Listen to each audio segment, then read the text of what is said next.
in the Gulag. Upgraded microphone Gulag. They do their little dance, they record it, and then it goes on the media, and people even right Are we in the getting area started don't here? even know it happened. And the Should whole be world now streaming. believes something We that got never upgraded happened. mic. And then We got the sociopath blue comes, snowball goes to mic. Next City and does it again. It's like a fucking Uh-oh, circus. double Big It's Bear. literally like a circus troupe. It takes so Let's see, few is it people to pull off this type of working? shit. But the one thing they require is your consent. And your consent happens when you start hating your fellow man, when you don't believe in your fellow man, when you start We're on episode fearing 25. God, and Name of that's this, reality. name of this one is Reality, Day 1, flooded with opiates. Yeah, exactly. 2020, Exactly. Day 1. Boston bombing was just fireworks. It was a smoke bomb. It's insane. Always a drill on the same time.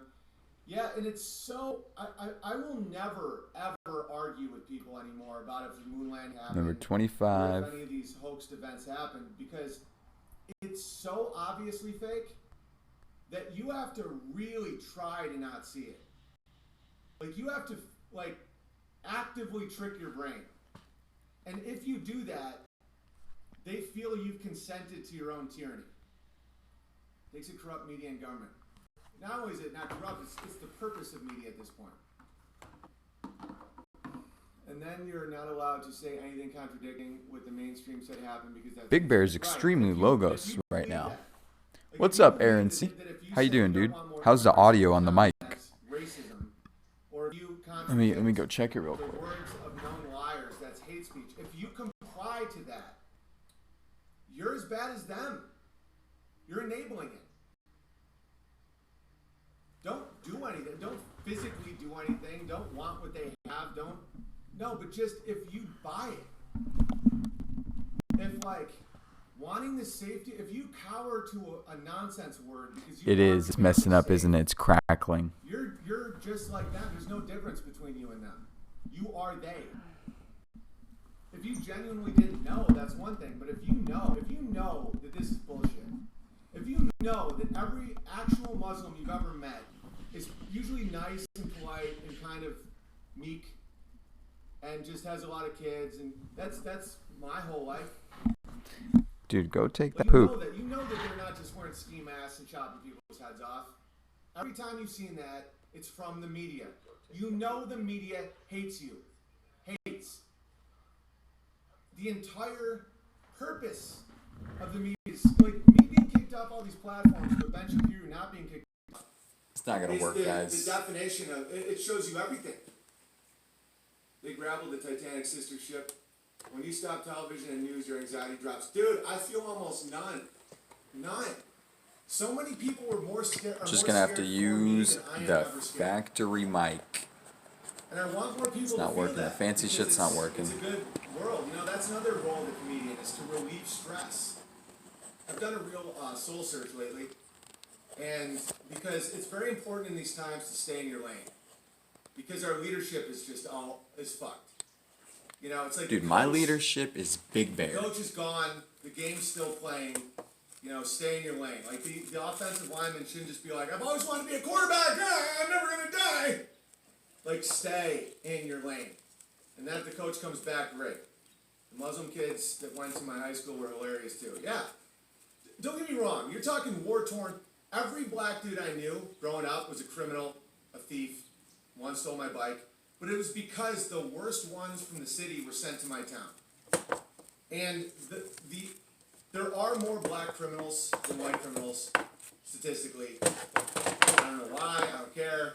But it's like, it isn't what they make it out to be. You know, 99, I don't know, I'm not gonna Guys, get blacks but most are black crime logos. against other black people. It's because they live in an urban dystopia. That's just reality. So, I'm Who's not in saying here? that, like, Show everyone's equal and yourselves. everyone's the same. I'm just saying that in general, like, this boogeyman, like, one of the reasons I want people to not be so scared of Muslims, and I've gotten so much pushback about that, more than even the Jews. And people are like, how dare you defend the Muslims? They just want to cut your dick off and explode themselves. That operation was to get us into Afghanistan and Iraq and all these places for years. It's like single-handedly draining your country. And if you don't They do want to irrationally cut your pee-pee, despise though. Muslims, because of a bunch of images you watched on the media for 20 years. It doesn't work. All right. Like this recent Well, Iran if you couldn't thing hear is me, ridiculous. what's up, Flux? You have We're to on be number fluoridated to 25. buy it. It's called Day 1. And Apparently, Vox. I'll let you guys figure out what that means. Vlad should listen to. I might We're even turn on up the Day chat, 1 people. of 2020. For people emailing me like I was banned, but I shouldn't have been. Listen, if you can't just start. So do I. And just Irving also wants to figure it clip out the and dicks. just not talk shit or whatever. If you email me, Irving about transacts chat in drama, foreskins. you probably shouldn't even be in the chat. And if it becomes at all dramatic, I'll just shut it off. Guys, I'll shut the chat off. You know. What a They're running out of coward. countries. Well, Pepsi's up, really kinda boys. hard to We're figure sponsored out by event from naturally that sector. flavored Also, cherry very Pepsi, cool. wild cherry. Yeah, there's evil and there's good. And human beings are always in a spiritual battle. Natural. But Notice the the natural. elite require people to hate their fellow man in order for them to inflict more on you. And the elite will never go away. There's always going to be a castle. There's always going to be a ruling class. But the amount of control you give them fluctuates based on how much bullshit you eat. Most people just want a quiet life. Yeah, myself included. Like, I didn't even feel like doing the stream today. Like, after the recent drama, like, and then I spent more time with my family, and I was playing soccer with Walter today, and I was Guys, I hate streaming now. and I was like, nah, I'm gonna do the stream, and I'll get the spark back. But, my job isn't easy. It's like to deal with the bickering and the bitching and the trolling and the, how dare you? I've made it funny and fun, but it's like, the amount of shit Guys, it's not easy to stream. What I'm doing here isn't easy. I never Natural need to in the first Pepsi. place. I do this because Absolutely. I like it. Happy New Year, bro. Thank you, Irving. Happy New Year to you too, bro. I think you misspelled New Year, okay? The Flat Earth app had awesome videos. Yeah, it's great. I am Jewish, by the way. But know who they are. 1,400 years of Islamic violence wasn't a lead up to 9/11. Wasn't a lead up. All right, guys, get ready for some logos, some matter. fire It's not logos. the reason you even have to deal with it is because people bombed their countries and brought them to your country. Are some of these people criminals? Yeah, a bunch of them are. Oh shit! I forgot to turn. But if you don't see the pattern, I don't know what to tell you. It's like Muslim violence. It's like, dude, your leaders are bringing them into your country so that you get weak. Do you not see that? Like, your leaders, the people that claim... Logos. What's up, Funk? How you doing, dude? The ones that literally are bringing We're just people over that here have getting no our business being daily where you live. logos. And they don't even want to be there. Daily serving of They're already logos. desperate for a lot of them literally are refugees. People drop bombs on their country, and then these globalists will get them to come to your country just so that everybody's fucking pissed off at these invaders, and then no one has kids, and no one questions their rights. No one feels grateful. Only Owen No one has wonders kids. where their jobs went. Happy New It's just Year. like, Thank it's you, so Funk. obvious. Happy New Year to you too, dude. The people who give a shit will see you in a house. Yeah, exactly. You'd be all over your outlook and this is true, no despair. I'm not forcing the no despair. There shouldn't be BB, you're so despair. smart.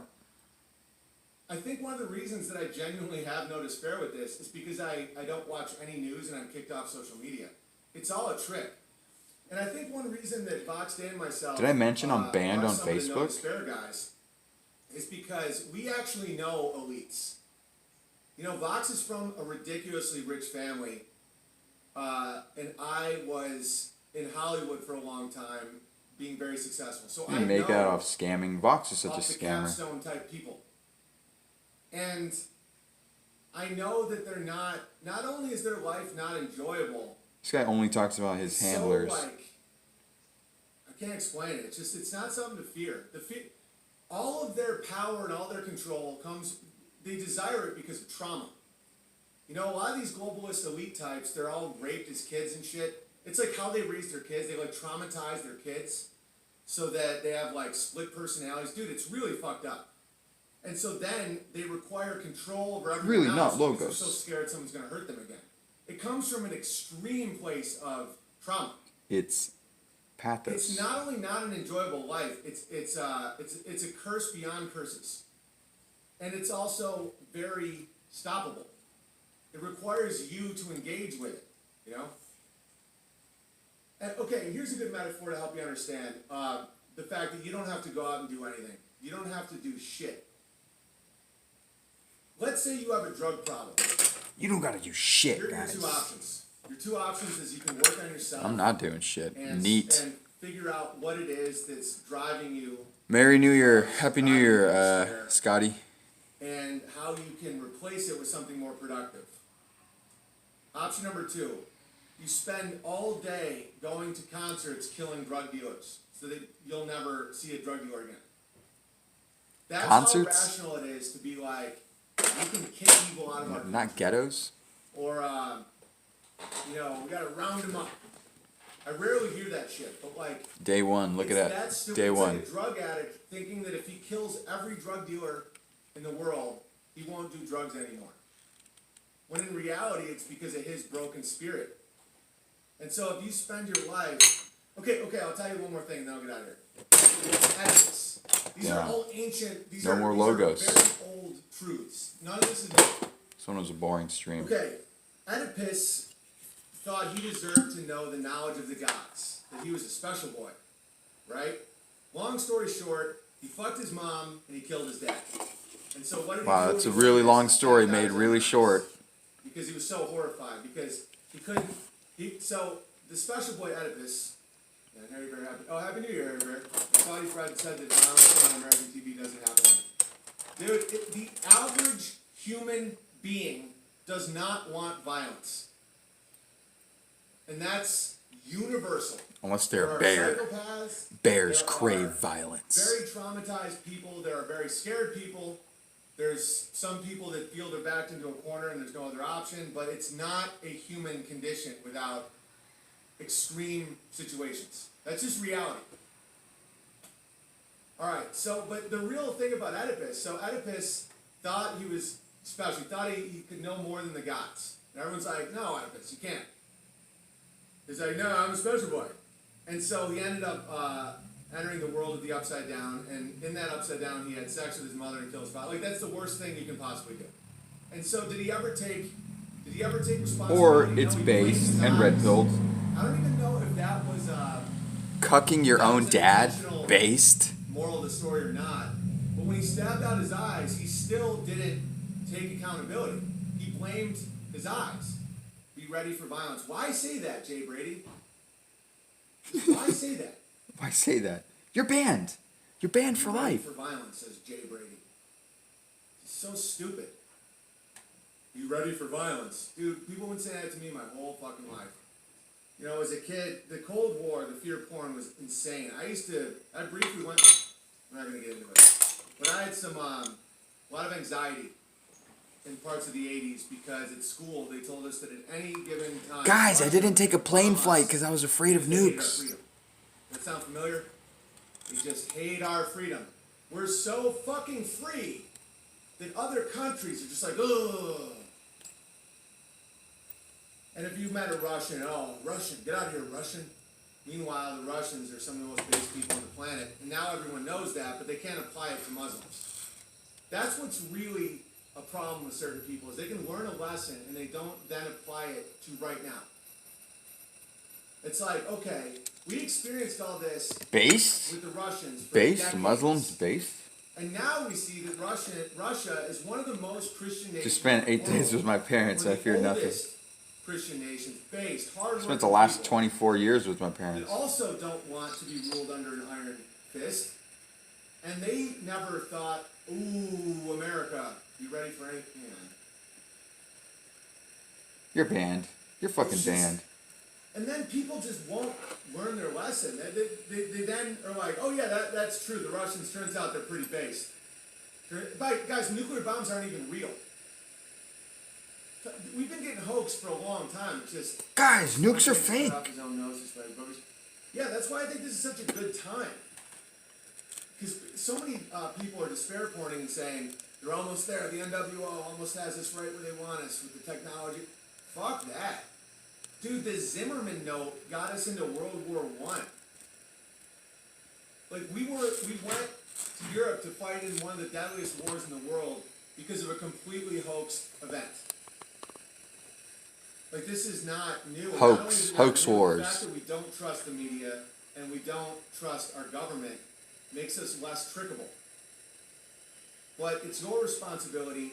And I know I sound... Do my laundry, Mom. New Year's Day. Hey, if she doesn't do that It's your laundry, responsibility to I treat her like disengage Amy from Benjamin. because it's never going to stop. Ever. Guys, Vlad the Impaler had his own fear porn. He used to put dudes' fucking heads on spikes. Alright. That's how I was raised. Fear, fear, fear Russia. Right, and now that you know it's not Russia, can't you then apply it to what the new one is? Hell no. Because technology can jack up the fear, because it can customize it and put it in your little phone. But at the same time, I think people have so overdosed on it that they want something better. And now they're actively trying to do something better.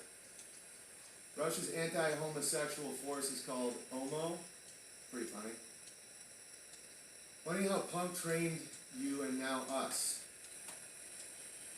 Yeah, like one of the reasons I understand how hoax shootings go, and guys, I can break these down now. I just don't want to be a part of that world. It's real dark. It's so fucking fake. It's a punked. Like, I'll show you, I can show you exactly how they shut off Little Quarter. This guy like just discovered Wolfgang Halbig. How, like, what's fake about it. It's so fake. And how the people walking by don't even see it, how they can make fake noises, all of it. It's punked. Well, how dare you? How would you know about Punk'd? I was on a full season of Punk'd. Russians are rednecks of Europe. Q in the house. What's up, Q? Easy How day, was your guys. New Year's, Q? Base Vlad. Yeah, Vlad's awesome. I was surprising amount of Romanian bears. But, yeah, the real way to mock the devil is to just don't fear and just be grateful and have a big fucking family. That's it. There's no way you can fight it and win. It's like fighting... California will still be super rich and powerful, and everyone else will be living in the trailer parks in the backwoods. Dude, I have a trailer parks in the backwoods, and I want to move out there. I want to be a hick, dude. I want to fully embrace it. No, not only is that not coming from me, it blatantly isn't coming from anyone else. It never has. That's the exact opposite of what I said. The Irish, the Basque, Russians, Polish crushers. We've got some Icelandic bears who are crushers too. Yeah, there's so many crushers. So many crushers. Because now that the nonsense has gotten to the point where a lot of things are not functional. Where people don't go on Facebook. People don't want to send their kids to public school. And if they do, they want to be a part of it. They want to tell their teachers, don't teach my kid that. You know, it's awesome. I tell the truth about what has actually happened to me in my life regarding Muslims, and I get banned. You're banned again. Well, you're just going to be banned. Oh, you're banned? Everyone who tells the truth. Guys, me and the Bears wrote Tommy Robinson's anthem. Dude, you're double I've banned. been down all these roads. I'm just here to tell the truth about the Muzzy, and you're going to ban me? Well, you're obviously banned. The chat is almost about to be shut down. It's a privilege, not a right. And Dude, what a fucking child. Unauthorized would not only not go down, it's still going up. It's not affected by any of this drama. People support unauthorized because they support anyone who's not cucking to lies and nonsense. It's not hard to figure out. As a Canadian, when I go to America in anger and fear of nothing was shocking. Yes. Some fake bears like Semper, I was fooled. It's fine. Just don't take it too seriously. If someone's like, you gotta start trusting yourself. You know, this is one thing that happens with trauma, and I've experienced this in my life too, is when they really try and break you as a kid and really fuck up your head, and it's happened to a lot of us. You get this guilty feeling sometimes in your life where you don't trust your own You're banned for life. gut. When someone's like, oh, Benjamin's a cult leader, and you know I'm not. But you still sometimes will just be like, oh, Guys, I have too many people in here. What do I got? 8 people in here? You're banned. I'm gonna ban you. That's how the whole thing goes. I need 5 people in here, guys.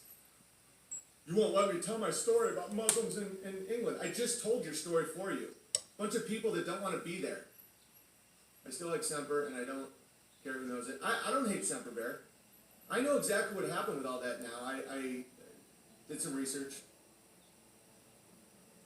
Connington, I've never watched Semper Bear's streams. Connington Bear used to always retweet his streams, and then there was this one Gamma that was making videos that he was going to come to my house and all this crazy shit.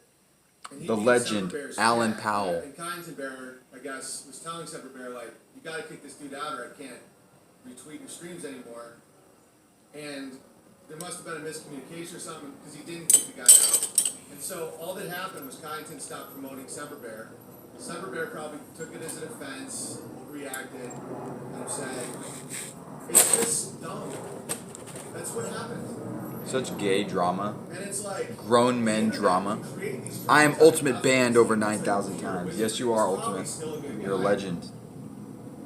You know, it's just a series of unfortunate. Ultimate has helped me raid quite a few and chats. just everything gets ratcheted up, and then it's like, oh, why don't you retweet me anymore? And then Connington, I guess, wouldn't respond, and then because I think some people don't understand how important it is to not associate with people who are like threatening me. Alan Powell, yeah, that guy. That legend. So that's it. All it is it's not that we like hate you. It's not that I don't want you to stream. I'm just not going to promote anybody that associates with people who actively hate me. And that's, not only is that understandable, if you can't understand that, it's like, then what am I even here for? They do want to be here, BB. What you on about? They are infants who had their hand held over the channel. What does that even mean? You're banned. You're banned. You're banned for life. It's alright.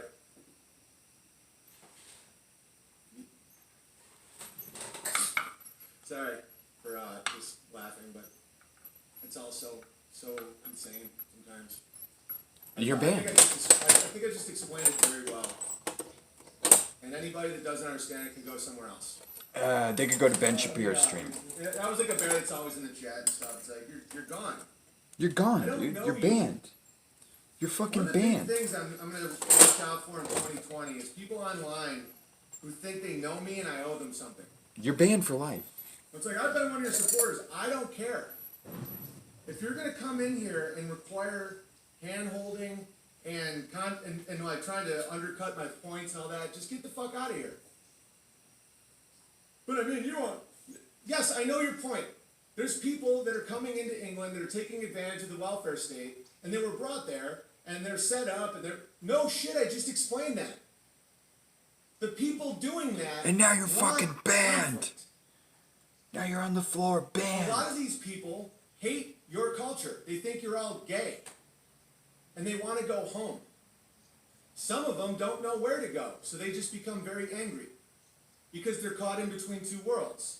They're blatantly, like, Arab people from a certain background, and they're now in this foreign land, and they don't really have a place to go. Because they can't go back, because they're not really that anymore, and they're not really English. And so they're really pissed off. And then there's some people that had to leave because their country got blown up, and a lot of them are coddled and babied, and they are paid some of the money that should go to the veterans and all this shit. Of course, the point is for you to be really mad.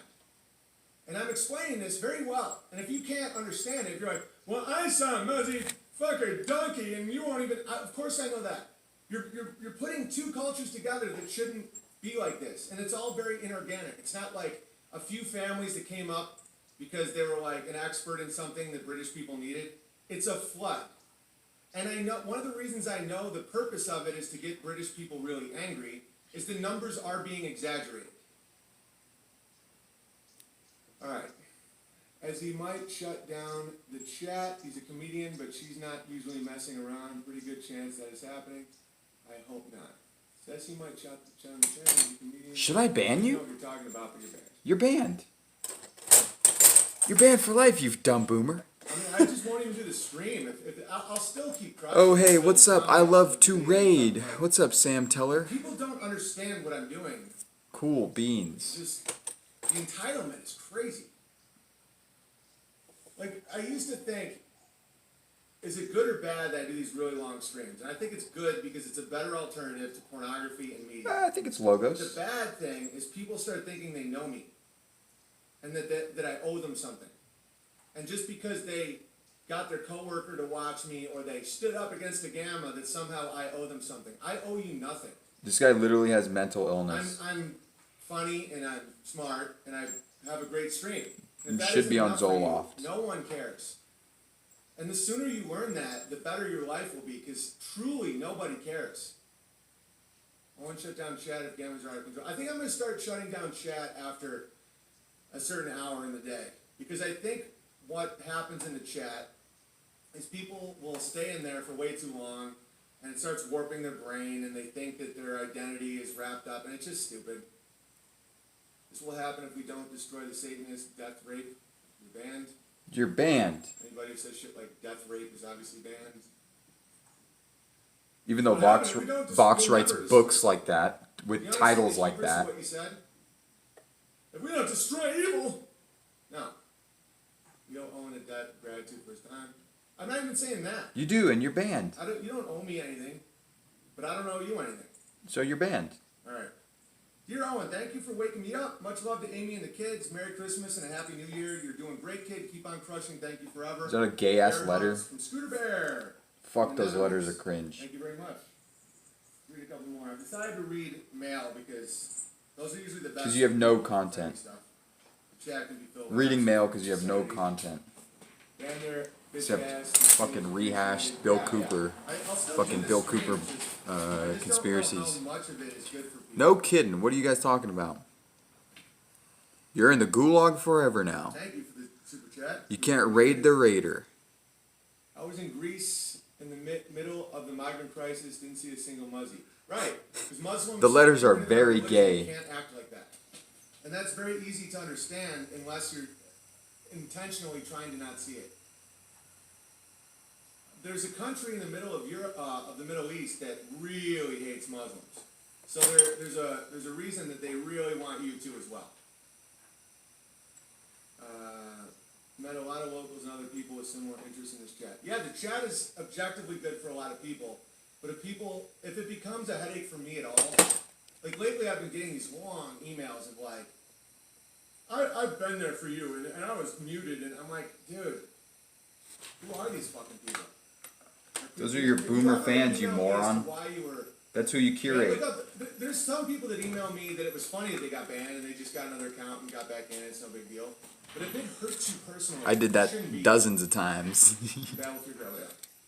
BB, I'm a podcast listener since right before you called out Jesse, child abuser Thorne, and the crowd hit the fan. You are an inspiration for overcoming odds and taking the lemons life gives you and turning them into pure country gravy. I'm a father of 3 boys.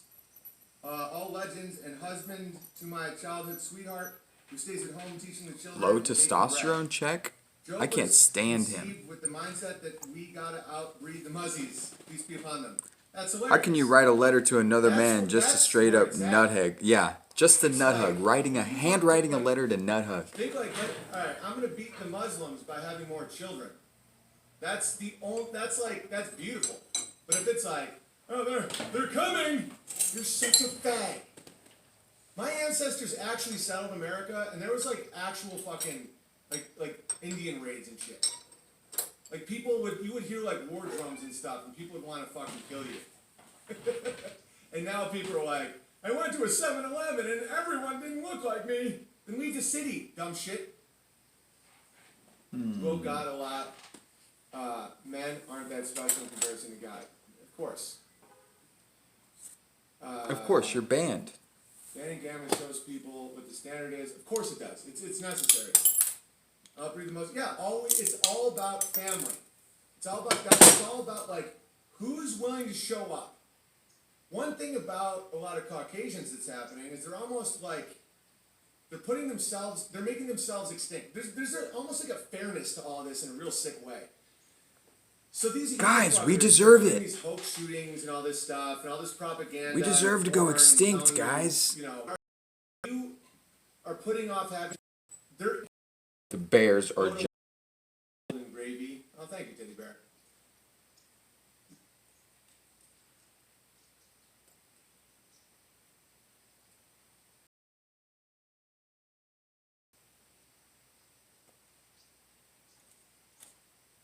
What's going on here, guys? Amy's doing some QVC shopping, using up the band. Got Amy doing some online shopping.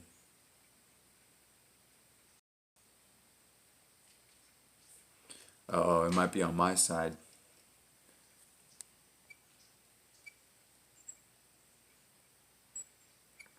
Mexican connection, guys. Mexican connection, sorry. Weird bomb.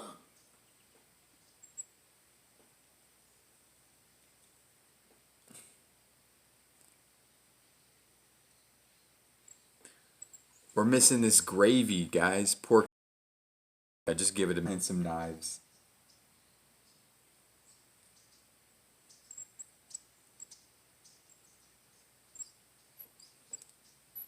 We back yet? Yeah, it's real slow. My mom must be using the goddamn microwave again. I just made gravy in my.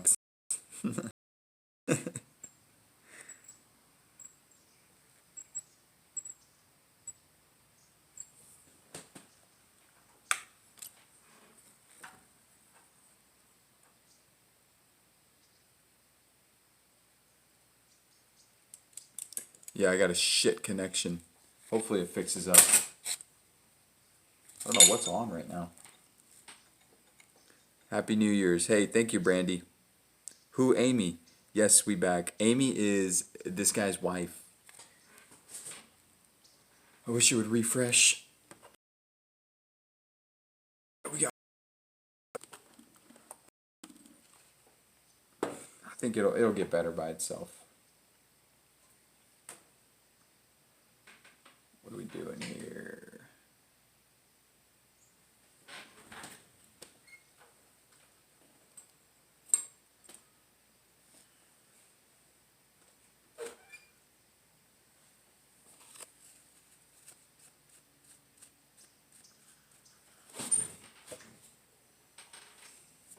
Like a mood ring.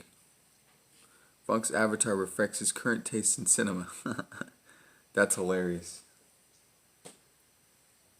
Yeah, Funk does change it up quite a bit. But what? Uh-oh, here comes the Logos. Logos is coming back.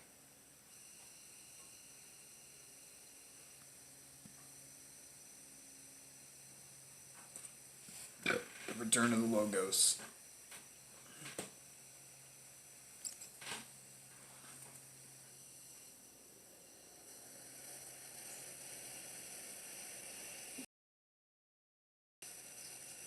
Peace.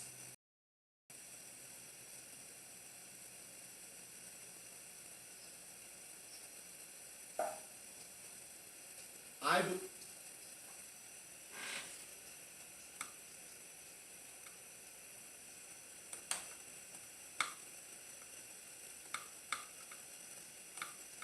Wait, what?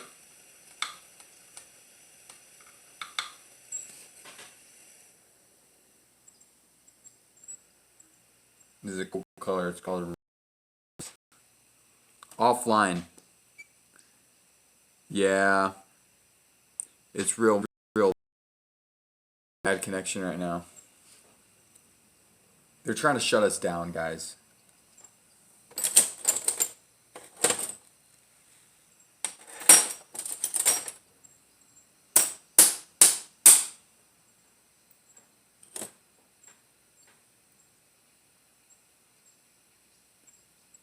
Yeah. Finish the soup. She's using the microwave, dude.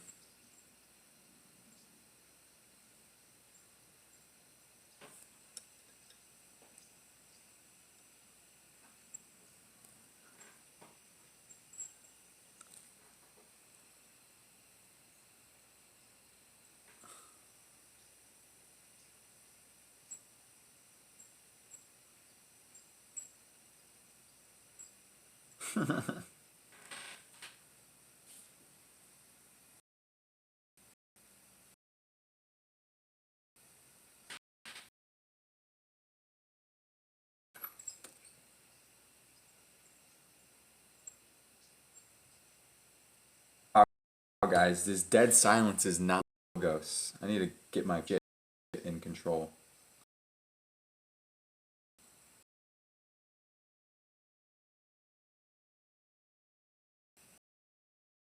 Yeah, why is my mom?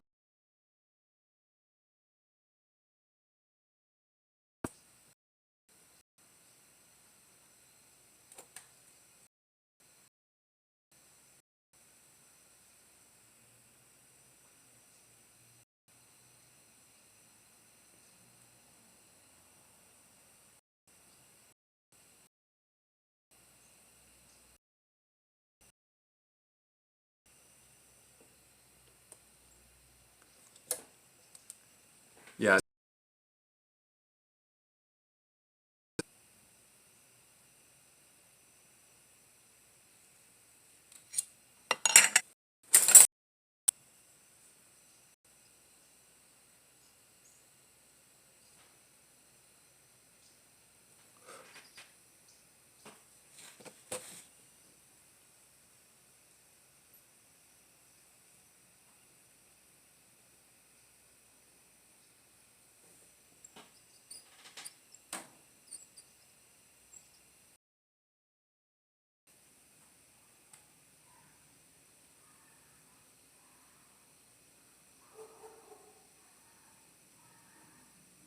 Oh man, you threw away the microwave?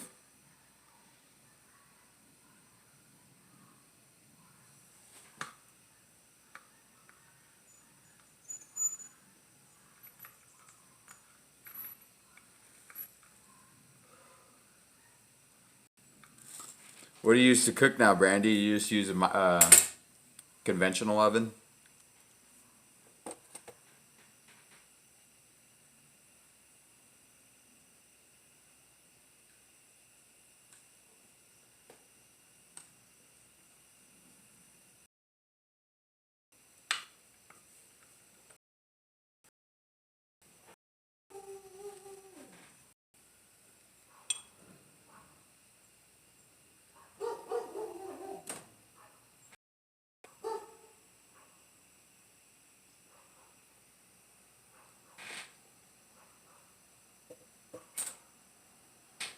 Logos. Yeah, the connection is so bad, dude. I don't know what's going on. No, not logos. That's all I know.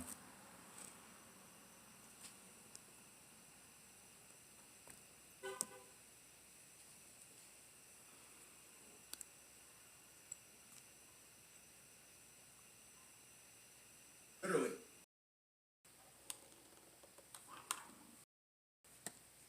Nope, still no. Still no logos.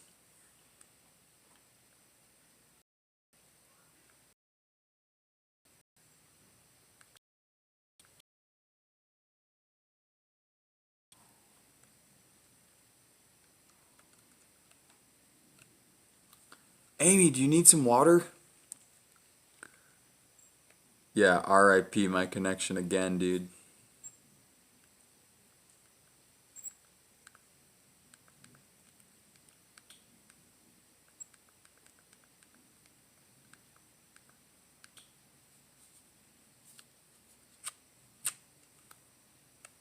One of the best places you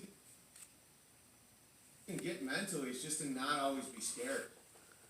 Alright, Everybody likes those people more. let's keep the logos flowing. Already put fear. Good.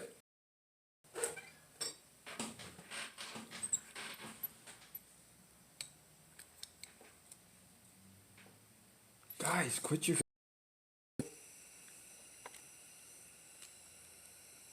back, but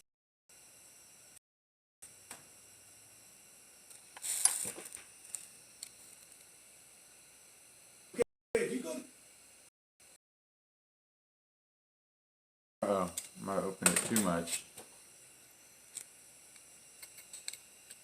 That's fine.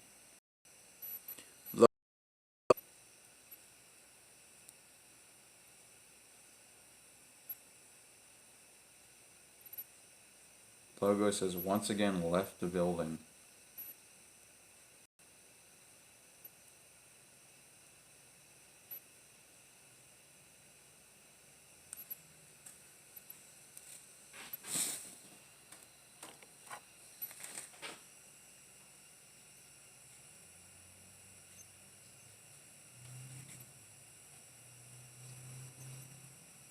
there's people that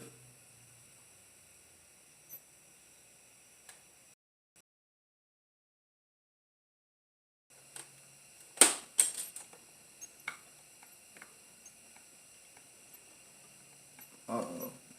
How did I drop that their shit? entire job.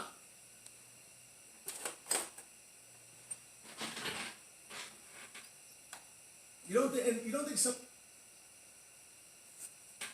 Ugh. someone like me Gross. knows understand the awful and they keep power.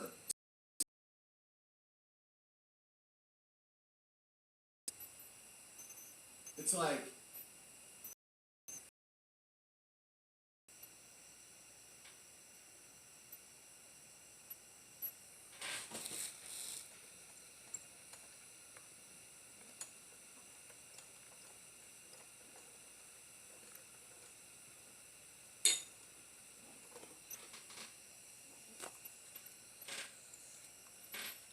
what engages me.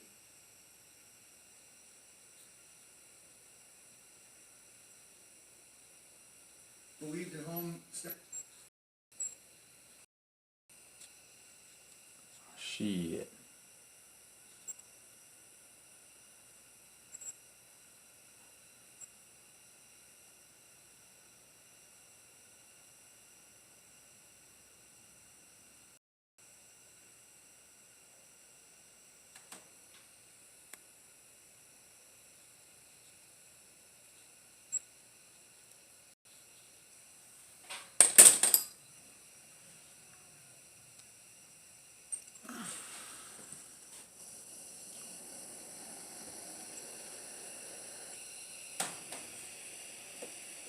Might just want to tune back in later, guys. It's real bad.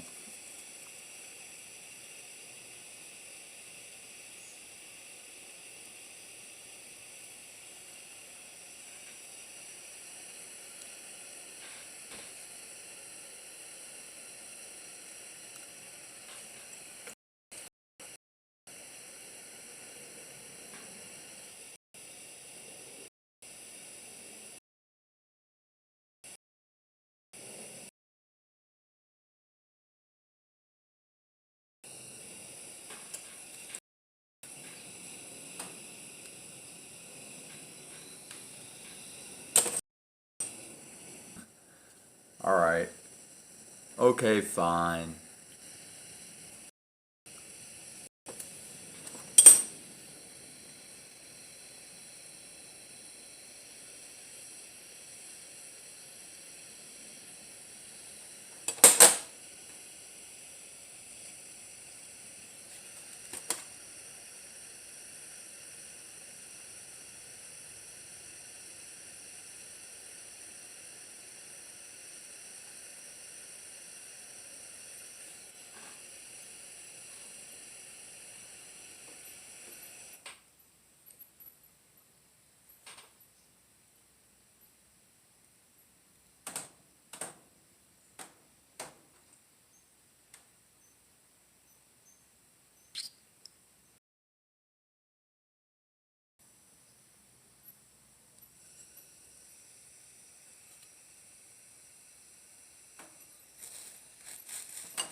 Yeah, I'm going to see people.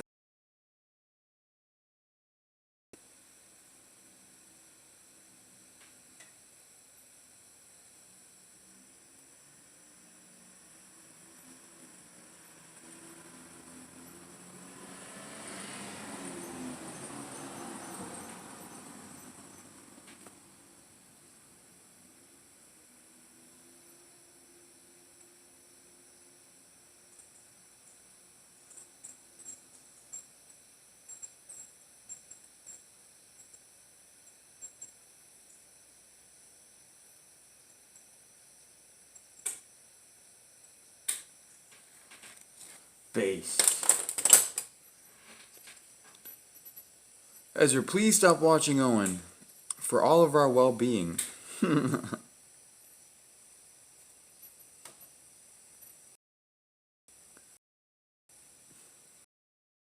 not addicted up whenever I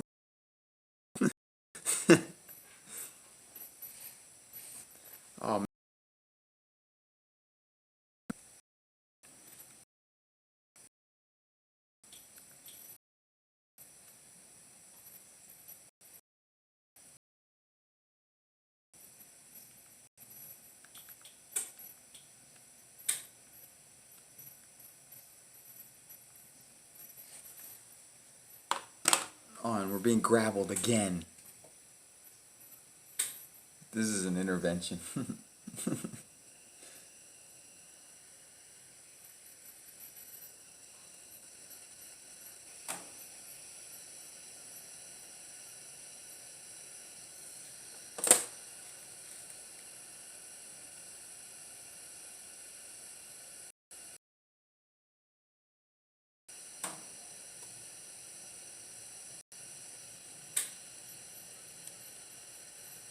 Oy vey.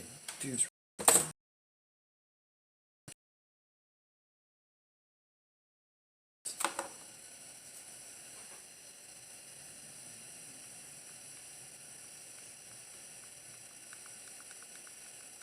Well, you didn't do what you Scotty.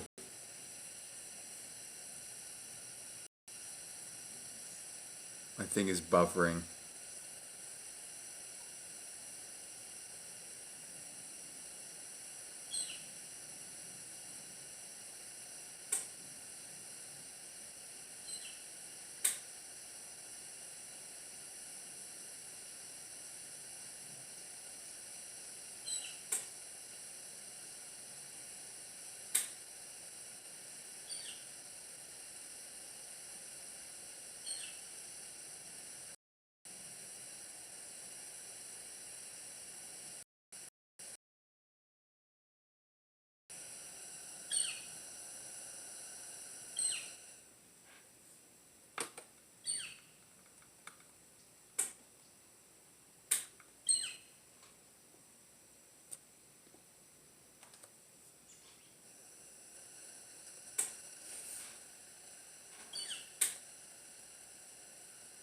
Hope I don't have to burn ultimate. Coomed like 5 times.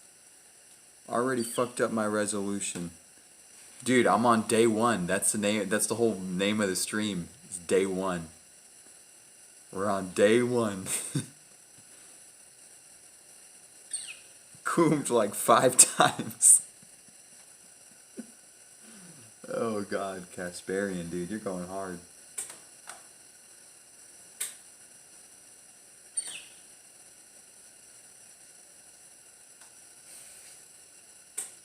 Scotty, is it true that Trump is Elvis? Evil. Funk is resolving to fap less. You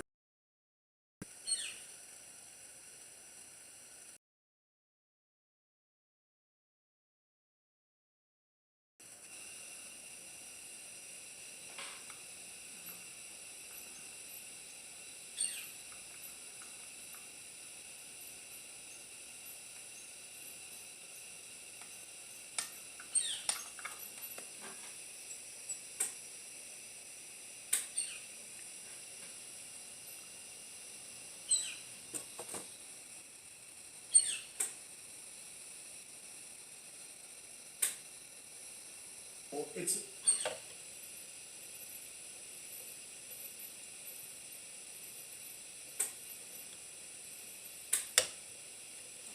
guys, my stream is being grabbled.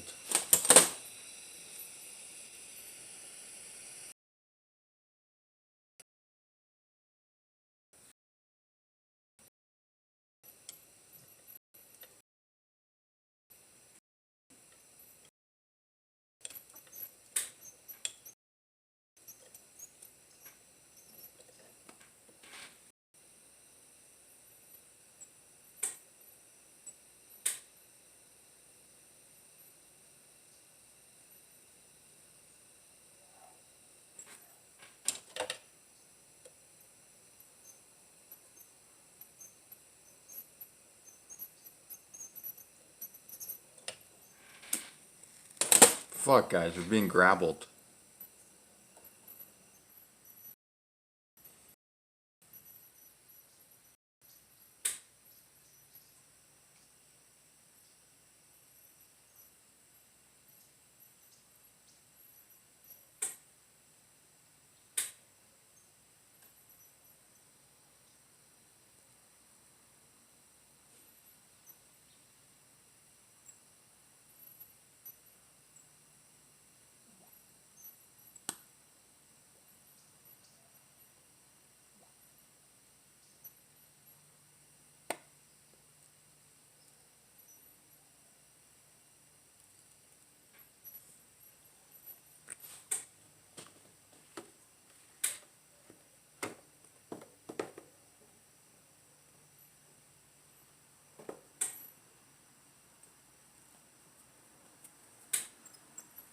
Oh, man. Guys, we have successfully been grappled. We finally know how Owen feels.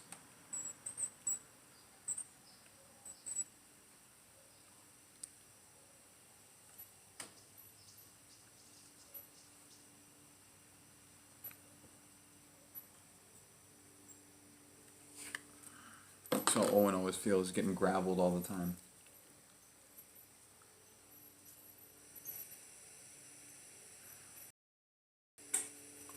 Freaking guys.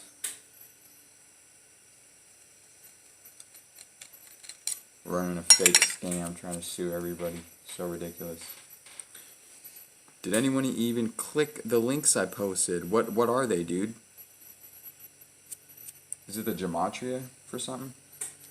It's hard to keep up with that.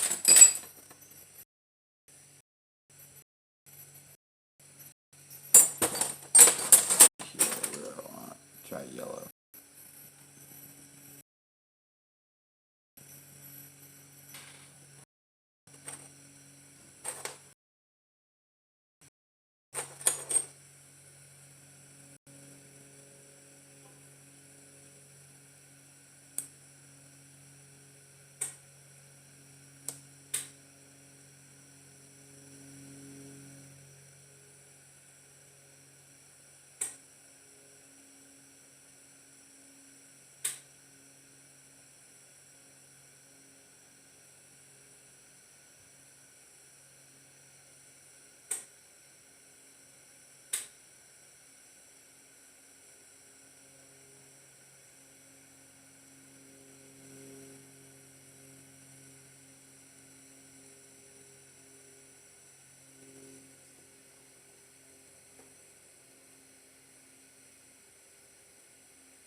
Guys, you know what to talk about.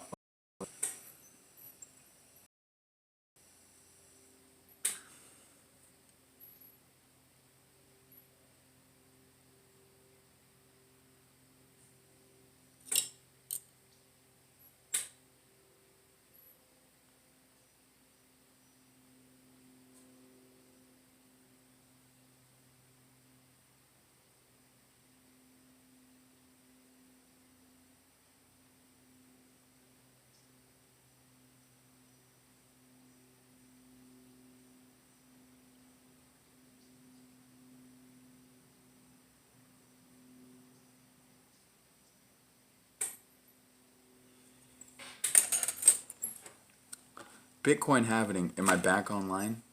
Bitcoin is the reward's gonna halve.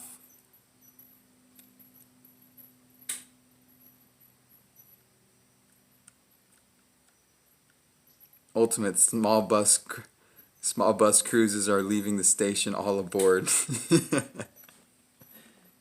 Oh man. Hey, are you saying Ultimate takes a short bus? That's not nice.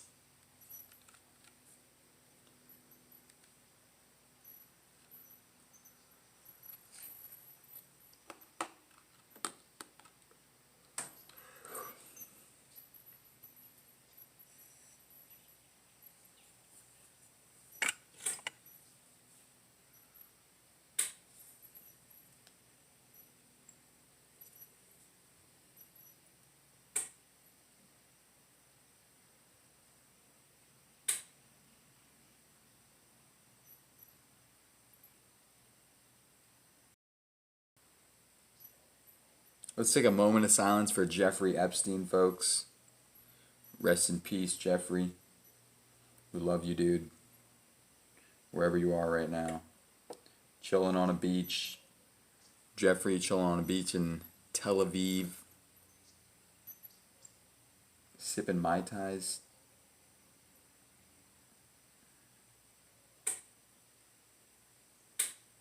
With a 10 out of 10, you know, legal only in Kentucky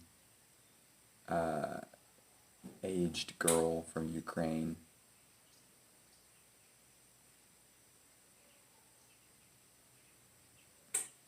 And he's just chilling.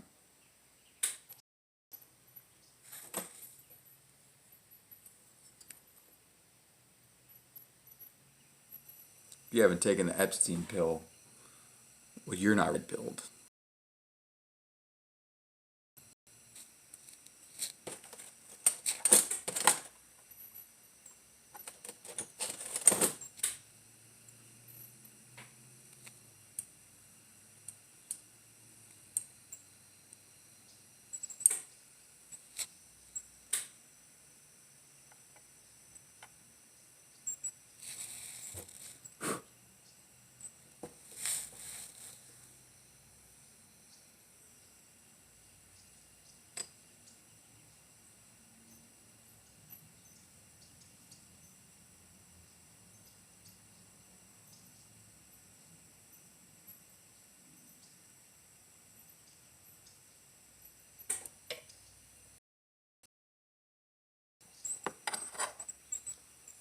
YouTube. Hey, Hey, I don't have a fake girlfriend. Real girlfriends only.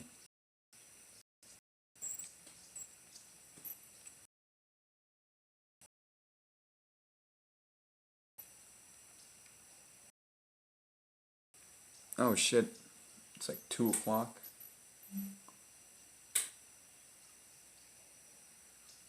This putty smells awful. Oh, we got Hazel.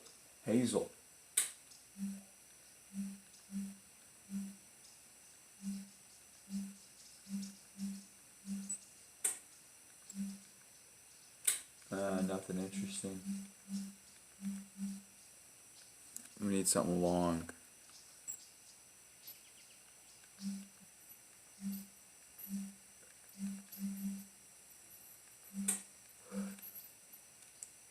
Al Jazeera? Will I get popped for playing Al Jazeera?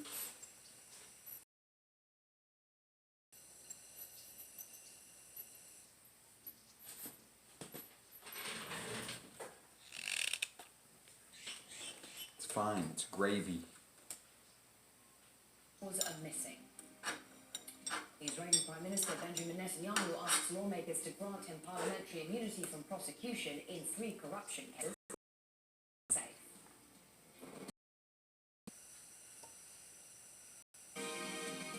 There's a guy in the chat with a fucking square and compass thumbnail. Withdrawn from the US embassy in Baghdad after they laid siege to the complex for 2 days. The country's popular mobilization forces ordered the demonstrators to leave. Washington has dispatched extra troops to the Iraqi capital after the protest, with President Donald Trump threatening reprisals against just as they had arrived of the Iranian-backed popular mobilization forces who had defied the Prime Minister's orders to withdraw just a day before, now heeded the call of their leaders. While some dismantled tents and ferried away supplies used to camp the night out, the more defiant ones staged a final showdown in front of the embassy gates, burning tires and flags to the sounds of anti-American slogans. Based. Must get out from our country. We don't need America. We can't protect ourselves. We have more than 2 million fighters who get out, who killed ISIS, who defend their country. The attack on the U.S. embassy was sparked by ISIS. the Hezbollah Brigade, which is part of the popular mobilization forces. The majority of the crowd consisted of its members and supporters, but some here say they were also driven by what they perceive as an unjust American policy in the region. This is my land, And if you want to stay here, must our rights, we can leave. As crowds withdrew, U.S. helicopters circled overhead after reinforcements arrived from Kuwait the night before. The White House had pressured the Iraqi government to end the standoff, but it was clear that crowds. The Iraqi governmental forces have been put in a very confusing position as they prove to the US that it's taking has to do. And yet, of the burned and vandalized bear witness to the Iraqi government's inability to its presence here. The siege here at the U.S. Embassy appears to be coming to an end, with U.S. Iraqi counterterrorism forces now taking over the security and basically securing the area. We got good guys on the scene, everybody. It's okay. We got some good guys on the scene ready to die for Israel. Brigades have said that this is just the first lesson for the United States. They had vowed that they will not stand down until they see a full departure of U.S. forces from Iraqi soil. Simona Foltin, Al Jazeera, Baghdad. Well, US Secretary of State Mike Pompeo has spoken with a handful of Washington's allies about these latest developments in Iraq. More on that, Gabriel Elizondo is live with us now in Washington. Who has Pompeo been speaking with? A bunch of Jews. Pompeo has been working the phones on Wednesday trying to shore up diplomatic support. He's been speaking to primarily three of the U.S.'s top allies in the region. He spoke on the phone Israel. to Prime Minister Benjamin Netanyahu of Israel. Of course. The readout from the State Department, the two talked about the situation in Iraq and reaffirmed the quote-unquote unbreakable bonds between the United States and Israel. Oh, of course. He also spoke to Iraqi Prime Minister Adel Abdul Mahdi. According to the readout from that call, Pompeo expressed to the Iraqi Prime Minister the importance that Iraqi security forces do whatever they can to not see a repeat of what we saw. First and Tuesday foremost, he with groveled protesters, to Israel. coming up to the gates of the U.S. embassy there, and he also said it's the Iraqi government's obligation to protect diplomatic facilities of the United States. All those foreskins scattered to the wind like memories lost in time. Tamim bin Hamad Al Thani.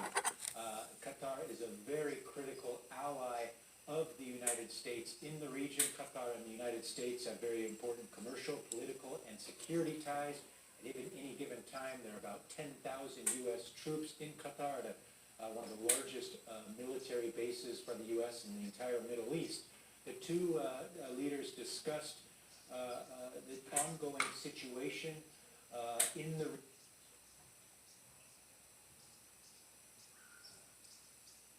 region, according to the readout from the State Department. Did get into a lot more details other than that, but clearly Qatar is a very important country because it's not only an ally of the United States, of course, but also Qatar being a neighbor to Iran, also has relations with Iran, and Qatar generally, from a diplomatic standpoint, between the conflict between Iran and the United States, Qatar has a I like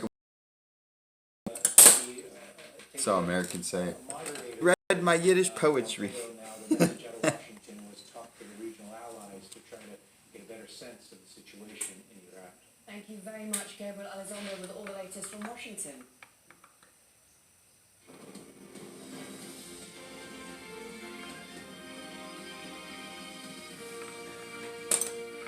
Yiddish poetry. Fires are burning across all 6 Australian states. The situation in Victoria and New South Wales fucking is hilarious. increasingly serious. 8 people have died in the past week alone, bringing this fire's season's total death toll to at least 15. Katia Lopez Hodera reports. Al Jazeera not reporting on anti-Semitism like they should be. Have burned to the ground, destroying more than property. Jan Gilbert is among the thousands of Australians who have begun to go back home to nothing. Rubble and debris. Just simply nothing left. Nothing more except ash. Firefighters are struggling in the states of Victoria and New South Wales, an area that's home to more than 13 million people. What rhymes with usury? Conditions are expected to get worse over the next few days. The winds are expected to be very strong, back to 40 plus degrees. Fucking, that's all I could think of. Stock up on food and water. Power and mobile phone outages are also a concern. We have a challenge with getting people able to even access the basics like petrol and electricity, and that's Petrol. causing enormous stress for communities. We Enormous understand stress. The Australian Fucking Australians. military is using planes and helicopters to Fucking douse the flames Kiwis. while preparing for possible evacuation. Actually, those are. Like change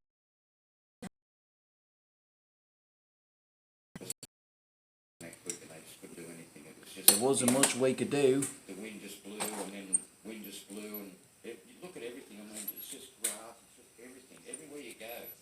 Everything is just facts. No one knows yet It's- the it's all precise just cause of facts. the damage, but it's That's how clear Australians that talk. widespread It's all just devastation fact. is immense. Katia Volkos-Leon, Al Jazeera.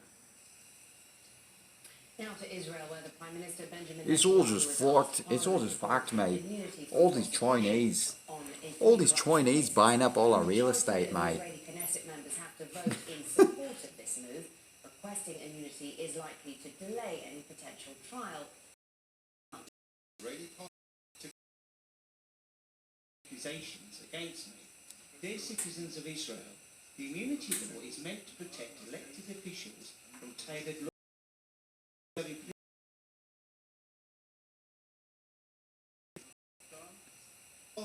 The request with the Speaker of the Knesset will likely vote on it. It's in a year in March. Netanyahu's request can only be debated by a parliamentary committee once a government has been formed. It then has to come out of committee and be presented to Knesset members to be voted on. Forming a government could take months. However, some politicians are pushing to speed up the process, holding the committee stage before the election. Already, the request for immunity has divided Israeli politicians. Avigdor Lieberman from the Israeli Home Party and an influential figure has said he won't vote for immunity. Netanyahu's Only Good Party has said it will vote for immunity.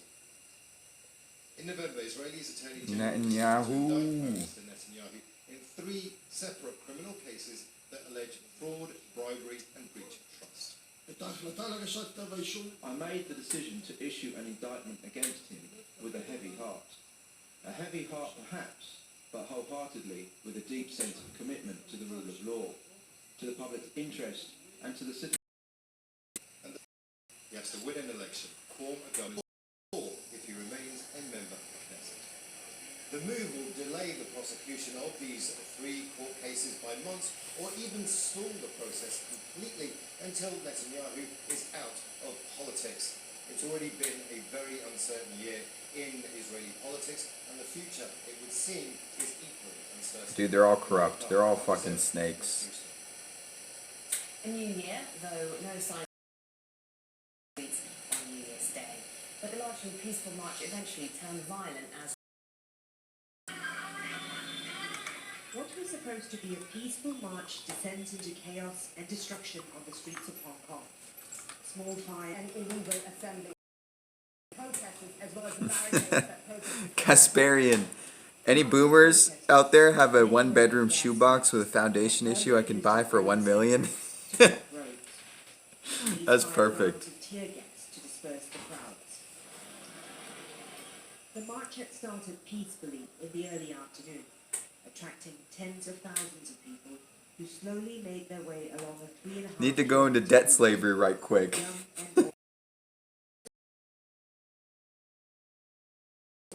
That will depend on the government and the Chinese Communist Party. You're gonna get a smack in the face. to assist the protest movement. What? To assist The crowd didn't the let up on the its violent fucking demands, the Antifa? which include an independent investigation into allegations of police misconduct during the protests and the right to choose their leaders. Police stood a distance away, keeping a close watch. Occasionally, protesters would direct their anger at the police. Occasionally. The anti-government protests in Hong Kong have gone on for nearly 7 months now. And even though there are rallies and gatherings almost every Q, how paused is day, this reporting, dude? intensity Was that an Indian guy? will go on. Florence Louis, Al Jazeera, Hong Kong. With Al Jazeera live from London, much more still ahead. We look at what the year might have in store for South Africa's controversial former president and why things are no longer double Dutch. Mugabe.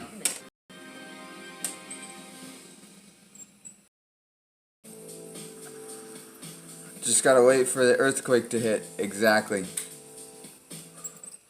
Hello, I'm optimistic. We're all waiting patiently, dude. Showers around the top end, a little bit of an increasing cloud too down towards the southwest as this cold front starts to push its way. It's bumping into a big area of high pressure.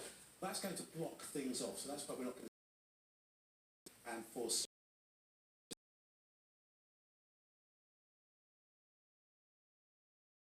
Weather in Australia.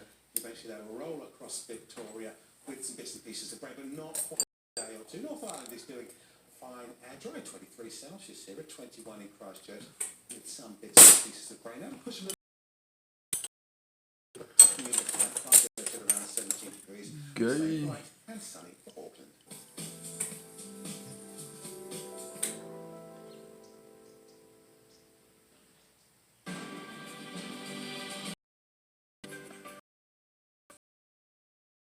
Examining the impact of headlines. Missing views for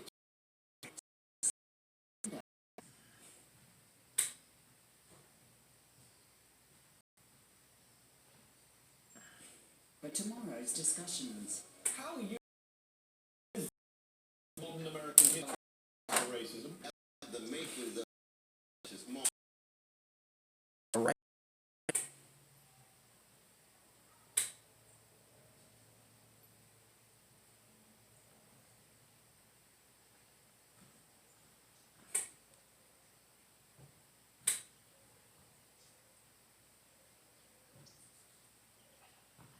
We're not being gravelled. Being gravelled. National filmmakers and world-class journalists. Oh, bro. In Hong Kong, niggas are going super ham still. On Al Jazeera. Super ham, dude.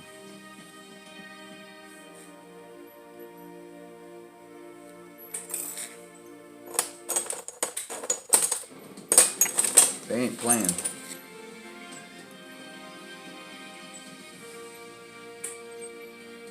Welcome back. A look at stories making headlines now. Members of the Iran-backed Popular Mobilization Forces have started withdrawing from the US Embassy compound. People have died in the past week alone. And Israeli Prime Minister Benjamin Netanyahu has asked the parliament to grant him immunity from prosecution in 3 corruption cases. Shit. We're now to India, where the family of a young man shot in the head during India? a protest say he was intentionally killed by police. He's one of at least 25 people to die since demonstrations started last month against the government's new Dude, problems in citizenship. Pooland? Anshul Vokar reports from the northern state of Uttar Pradesh. 24-year-old Ali was shot in the head. He was a bread maker and the sole provider. His brother with 3 kids Shit's who sad. were raised has no clue how the family will survive the loss. Bro, how's his disabled brother have 3 kids? What happened to the government? What's happened to the police that it came to this? Firing bullets? On December 20th, some people here in the city of Meerut in Uttar Pradesh tried to protest against a controversial new citizenship force. Alim's family says he was not even part of the protest and was merely walking back home from the restaurant he worked They in. were throwing rocks. We had to fire on them They show us a with video live of ammo. someone they say was a witness and claiming he saw the police shooting him. Al Jazeera cannot independently verify its authenticity.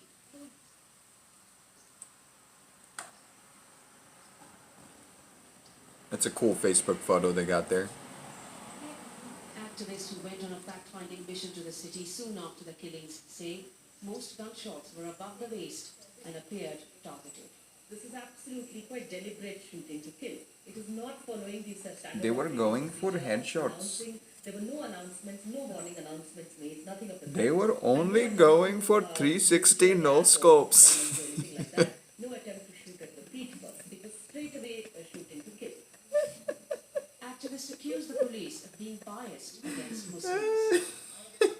In a recent video, the city's They were only going for 360 no scopes. was heard telling people in a Muslim-dominated neighborhood. It was horrifying. We asked the superintendent about the allegations. Said it was Difference between a Protesters. this video. People here say they are demonstrating. My God, look how dirty it is. Look how fucking dirty that is. Alim's family is in mourning. They demand an investigation, but don't expect the administration. All thanks to my freaking Al Jazeera, my grandpa's brother. Pradesh, India. Whatever that's called. The mother of a British woman convicted in Cyprus of lying about being raped is calling for a boycott of the country. A Cypriot court convicted the 19-year-old of public mischief after she withdrew an accusation of gang rape in July. She says she only recanted her accusation because of duress from the police. Bro, this lady got raped, and they're making her take it back. Who said she'd been gang raped in Cyprus by 12 of Iron Appa is, as far as I can tell, or in the worst case, something like Boycott what about let's just support BDS. angering women's rights campaigners who say the victim has been turned into the criminal. She says pressure from Cypriot police back in Cyprus? Why are you in Morocco for? Isn't that in Morocco? When they arrived home at Ben Gurion Airport, some of the young men celebrated with Ben Gurion Airport? exciting chants against the woman. Her lawyer says there were numerous violations when police were questioning her. She did not have an access to lawyer, either as a victim, because she has the right to have a lawyer as a victim as well, or as a suspect. And she claims, and this is what we support, that her She hasn't fully implemented 14 of its 16 reform recommendations. Courts are independent. Bunch of good goys. What in the please, and you'll go to prison. How Zuma's time in office has shaped The economy $700 billion. Jesus. For many, How does Africa even have an economy? and the governing African National Congress. What is their economy? Like AIDS medication?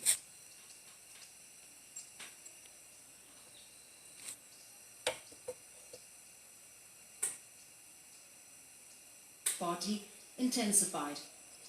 Zuma repeatedly says he's done nothing wrong. This is a conspiracy created by certain people and spies against me. State-owned companies were allegedly mismanaged. This is a conspiracy theory. His associates. From the passenger rail agency, which is bankrupt, to South African Airways, which is close to collapse.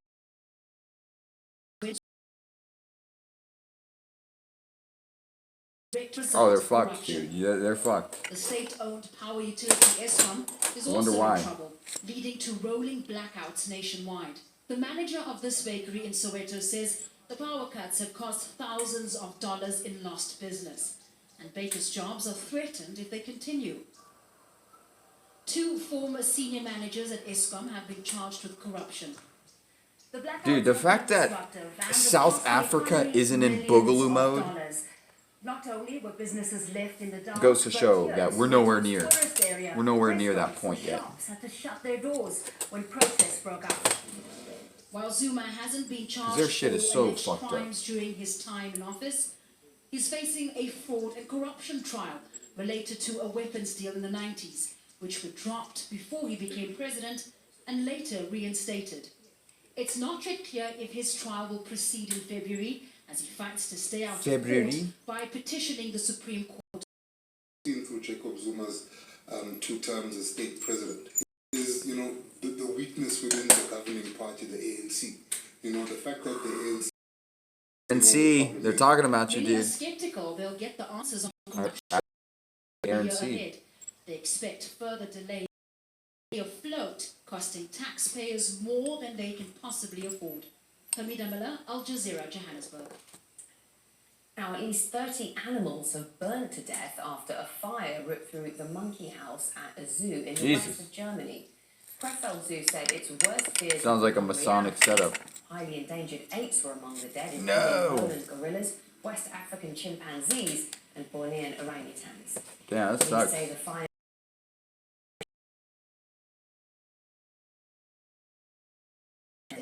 inside. Which name should we use? Well, from now on, the government would prefer if people called their nation the Netherlands as it attempts a rebrand. Bernard Smith reports on this now from Amsterdam. Holland is not a country, despite suggestions to the contrary all over Amsterdam. North and South Holland are just two coastal provinces in a country officially called the Netherlands. And the government, tired of its biggest city being a byword for legalised prostitution and recreational drug use, wants a rebrand. Based.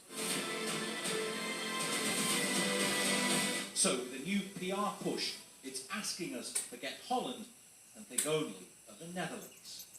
For the whole rest of the world, I think Holland is quite clear what it is. Some small spot somewhere on the earth where Dutch people live. And to change that image around, to change that... Little bitch ass. Everywhere you look, from branded clocks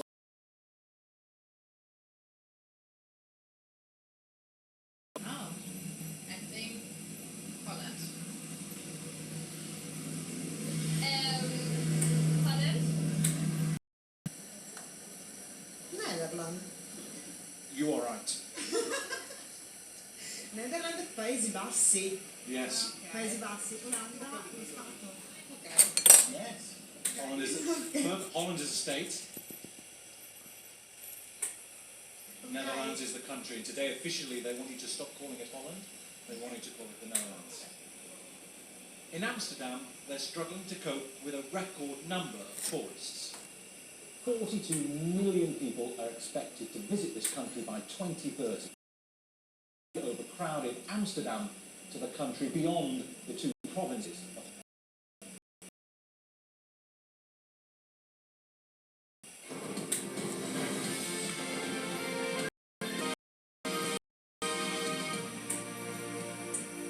Just a quick recap of the headlines for you now. Members of the Iran-backed Popular Mobilization Forces in Iraq have started withdrawing from the US Embassy compound in Iraq's capital on the orders of their leaders. They've been throwing rocks and setting fires outside the building in anger at recent US airstrikes. Iran has denied any involvement, and the country's supreme leader warned that they are not afraid to hit back.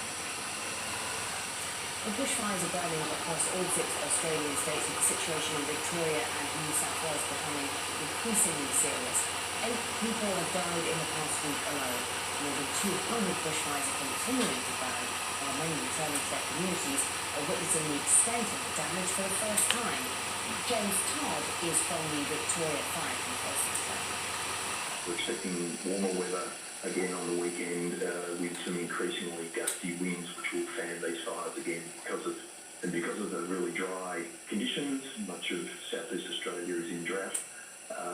The forest is very, very dry. There's little likelihood that we'll be able to put these fires out until significant rain comes, and that may not be for a few months yet. The Israeli Prime Minister Benjamin Netanyahu has asked lawmakers to grant him parliamentary immunity from prosecution in 3 corruption cases. Netanyahu was indicted in November on charges of bribery, fraud and breach of trust. A majority of the Israeli Knesset members would have to vote in support for the move to be successful. Police in Hong Kong have detained dozens of people after a New Year's Day march turned violent. Tens of thousands of people turned out for what started as a peaceful anti-government rally. Organisers say the march was forcibly suspended by the police.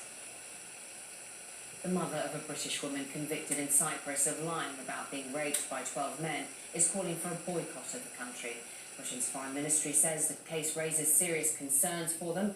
A Cypriot court is convicting the 19-year-old woman of public mischief after she withdrew the initial accusation. She says she did that because of pressure from the police. People and Power is the programme coming up next, investigating the deadly pollution in India's capital city. Stay with us. Yeah. Capturing a moment in time Huh? Snapshots of other lives, providing a glimpse into someone else's world. Get that? Witness on Al Jazeera.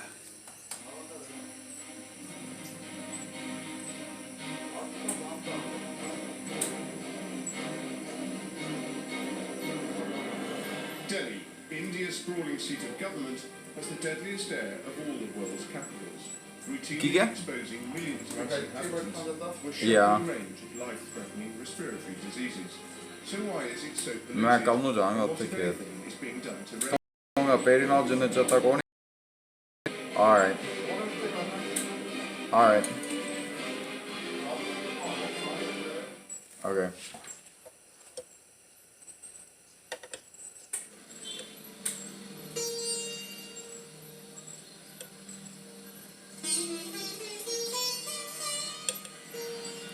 Gotta choose that weird fucking strummy instrument if you're talking about India. Over 20 million inhabitants. The capital of rapidly growing India, expected to be the most populous city on the planet in the next decade.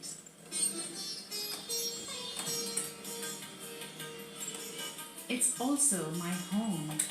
I was born in Delhi and I've lived here for most of my life. But I've been away for a It's few also years. my And home. in that time, Delhi has been making the headlines for an alarming reason.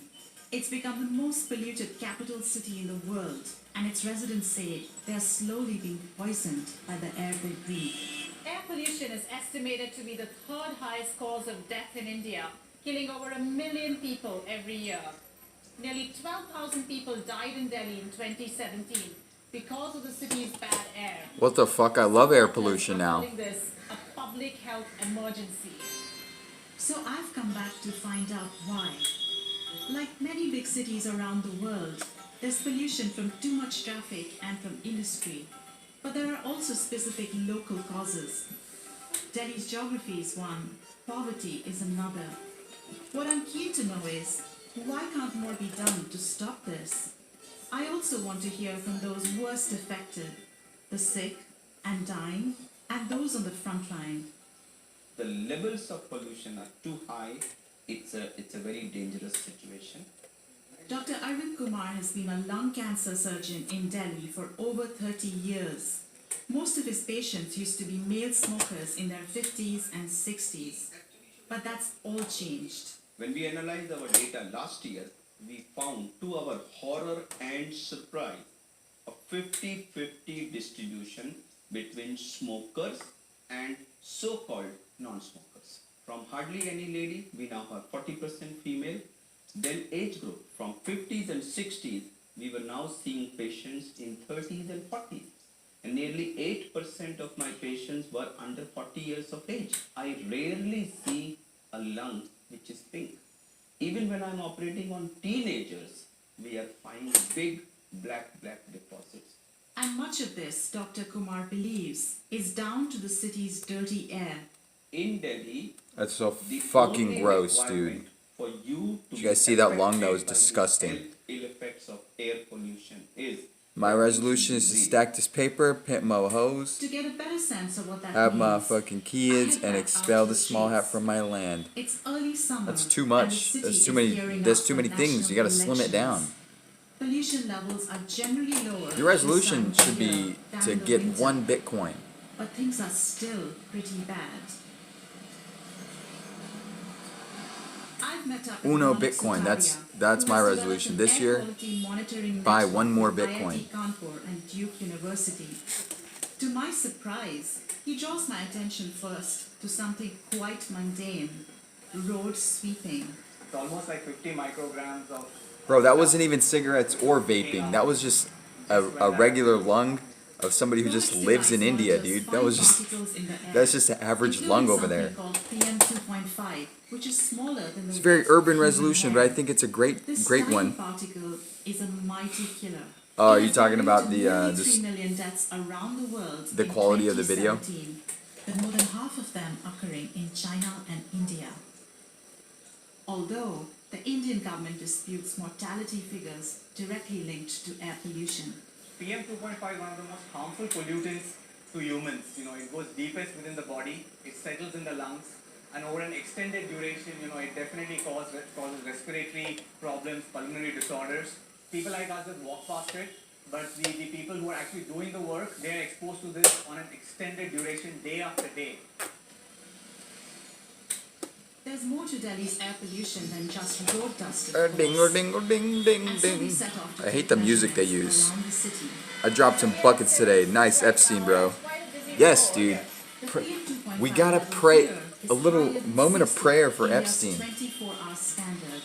How much of a problem is vehicular pollution? Vehicles actually cause about 30 to 35% of Delhi's pollution. Vehicles are growing at a very fast pace, and unless it is regulated, it is going to keep growing.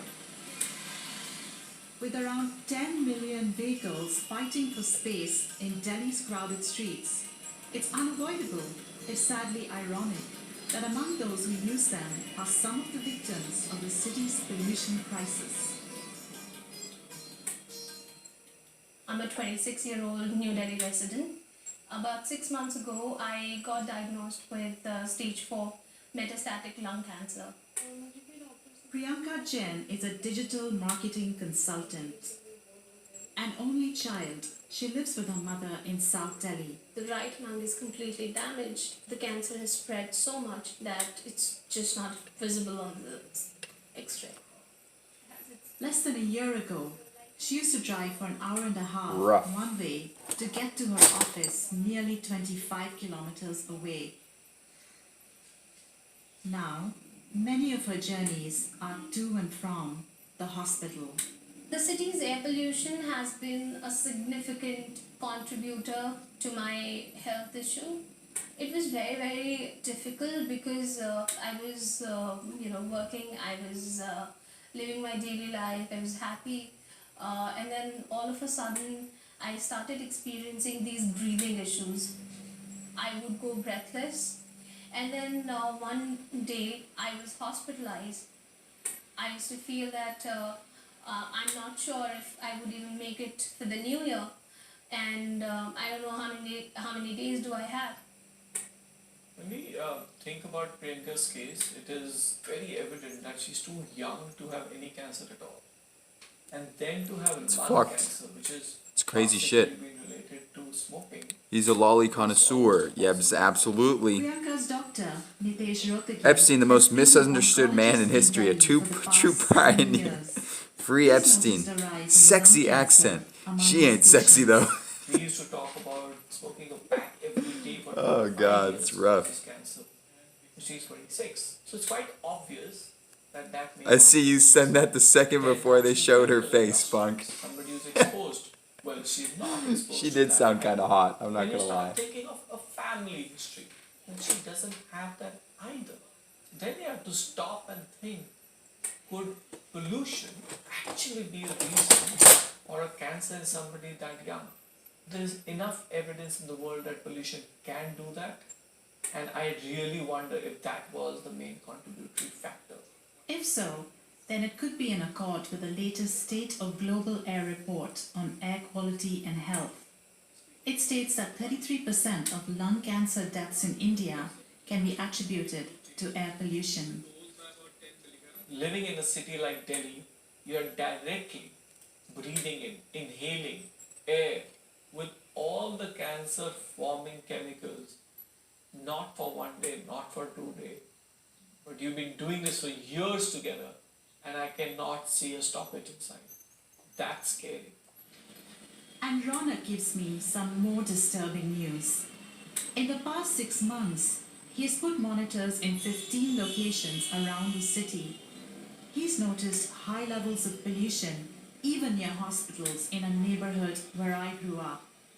This is bad news for patients. The risk of having respiratory ailments from Ugh. the air that they breathe is very high. So, places like these, it is particularly You guys, more wake up every important to morning, make sure that thank the God air that you weren't born in India. It also helps explain why we could see a lot of nebulizers and masks being sold around us. people used to buy headache pills and painkillers. They're Fucking now buying face breathing mask. apparatus, which is becoming a commoditized medical equipment. Which points to the unfortunate reality, of what is happening to the air around us.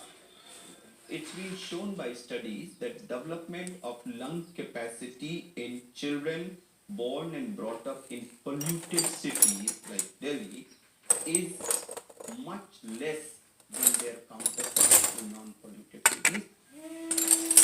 Why do you even... Children of waste pickers That's like are obvious. some of the most exposed to the city's air pollution. I meet them just a few kilometers away from where I live. A poor community that helps clean up Delhi, but is particularly vulnerable to its dirty air. हम लोग को कूड़ा नहीं जलाना, कट्टे नहीं जलाना, नहीं कुछ प्लास्टिक नहीं जलाना, तार नहीं जलाना. At a learning center run by an NGO, children surprise me with their knowledge of how polluting their daily chores are. But they say they have no other choice. हमारे पास गैस नहीं इसलिए पर चूल्हा पर बनाते हैं. जलाने के बाद धुआं होते तो हमारे आँख में पानी आ जाते, बीमार हो जाते हैं, बुखार लग जाता है, सांस लेने में दिक्कत हो जाते हैं. Biomass stoves are a leading cause of household air pollution.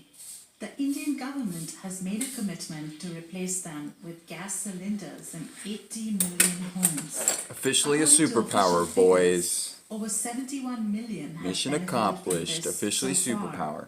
But many of the poorest communities like these have yet to be reached.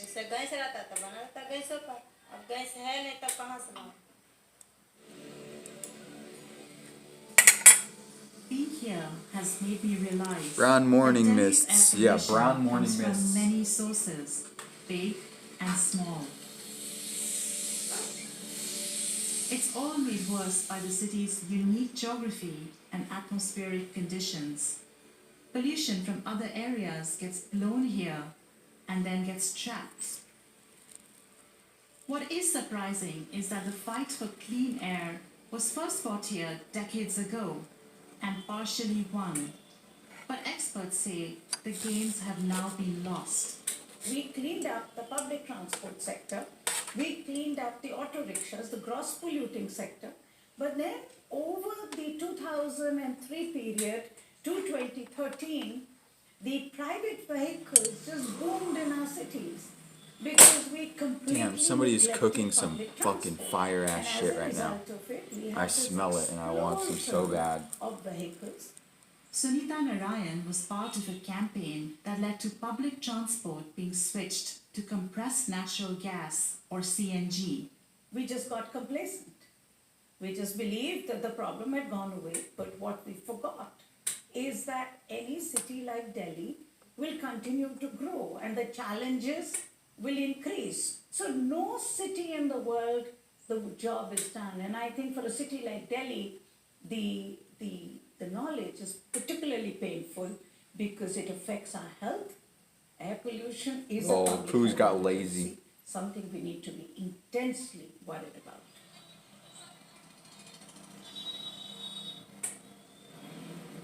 So what are the authorities doing here to tackle the most obvious causes of Delhi's dirty air?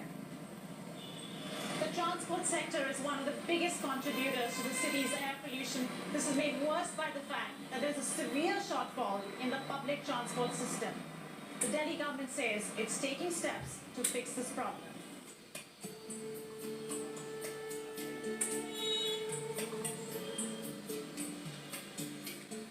Last year, Delhi made the commitment that we will bring in 1,000 pure electric buses. This is the largest commitment by any city in India.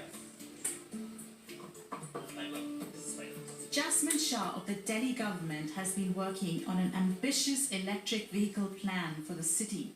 If we are able to achieve the goal of ensuring that 25% of all newly registered vehicles in Delhi are electric vehicles in 5 years from now, our goal is that in 10 to 20 years term, to look at 100% transition to EVs and reduce this 30 to 40% contribution of transport sector pollution to zero. Despite these commitments, the Delhi government has been accused of not doing enough. In the 4 years of the Delhi government, not a single bus has been added. They have given a plan for 1,000 e-buses and for another 2,000 ordinary buses. But honestly, even that is too little.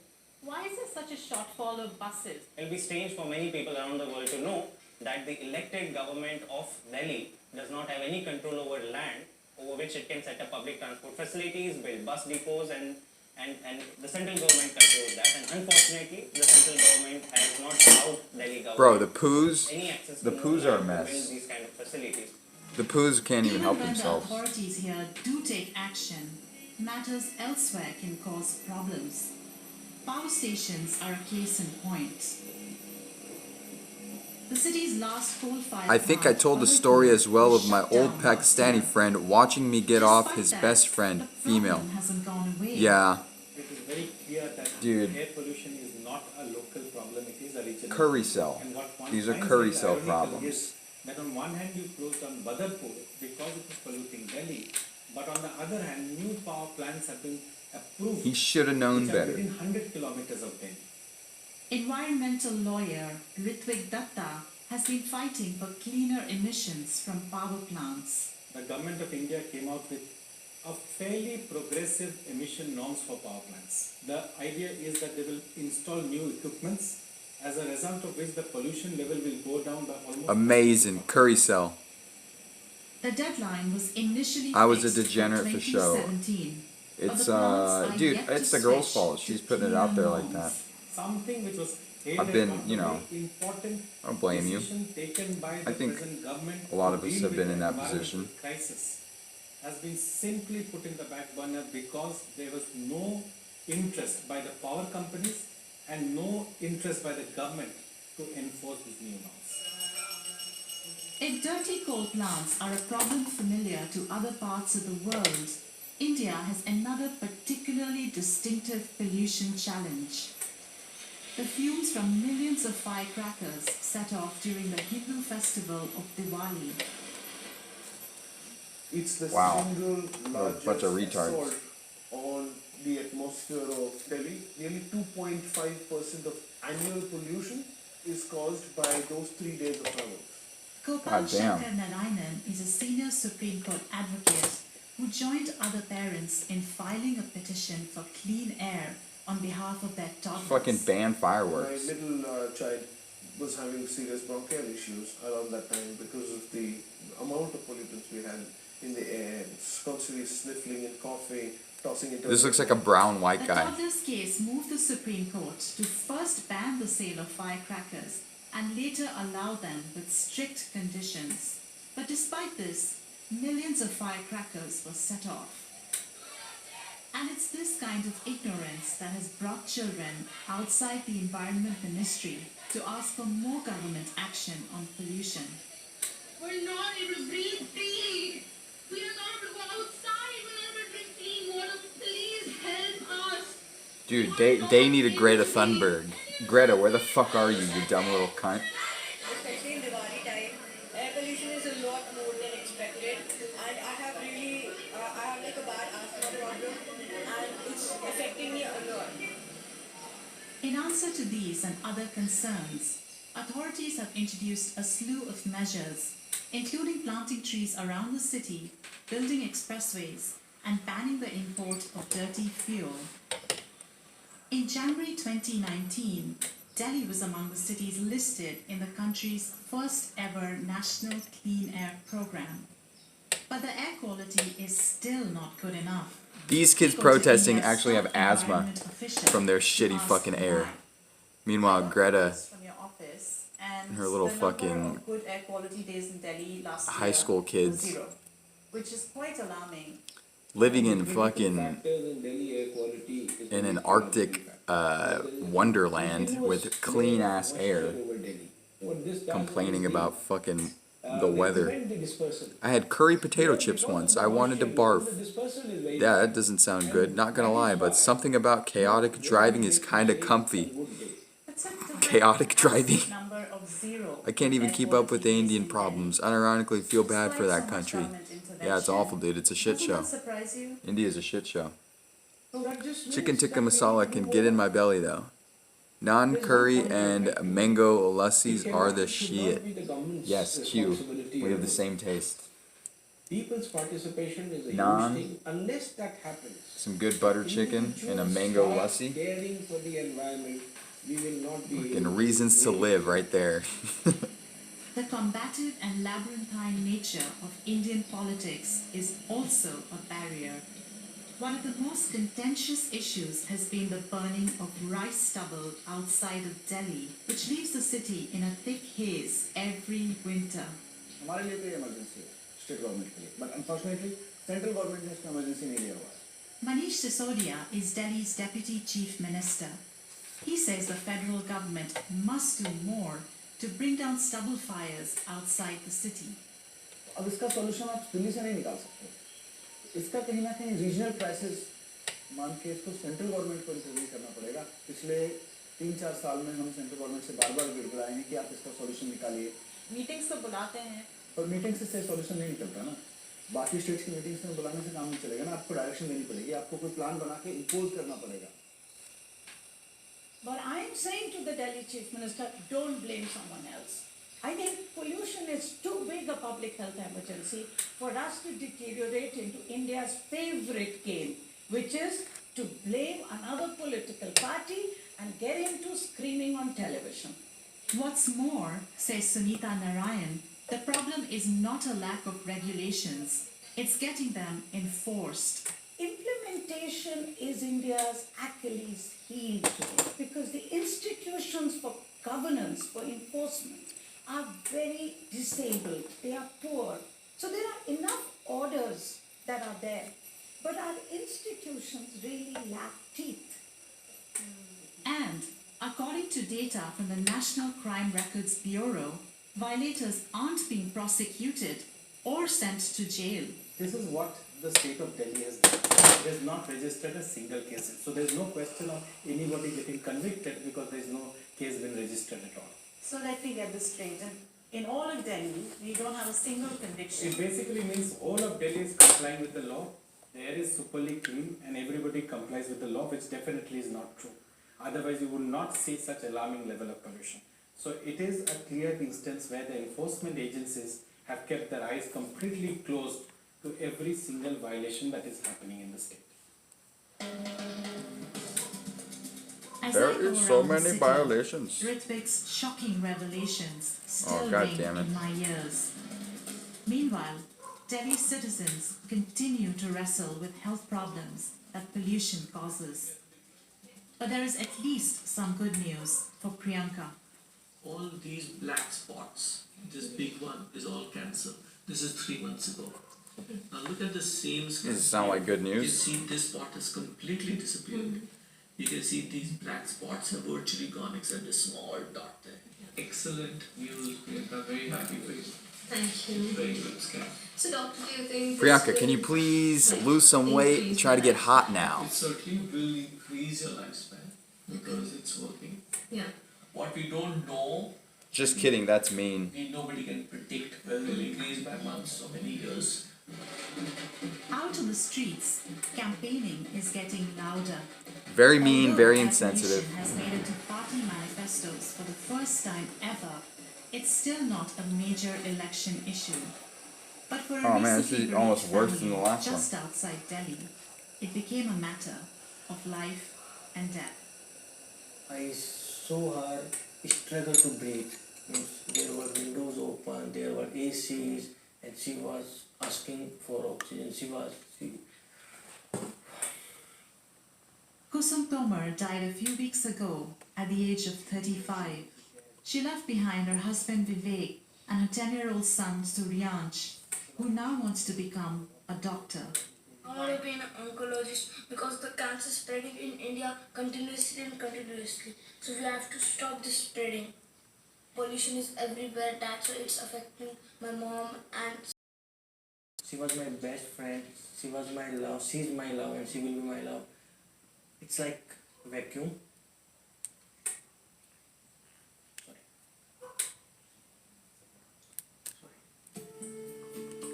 Meeting some of the worst affected by air pollution has made me realize there is little time to lose in the fight for cleaner air.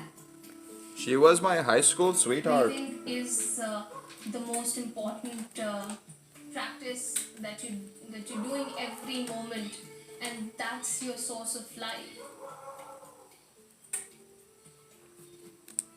The government really needs to take it up as one of its priorities before anything else. The air that we breathe is so polluted that it's causing so many deaths every day. As I leave Delhi, my beloved city is facing its greatest challenge from an invisible killer. Jesus and until both Christ. the government and citizens treat this Crack as this. an emergency, millions will continue to risk their lives just by breathing.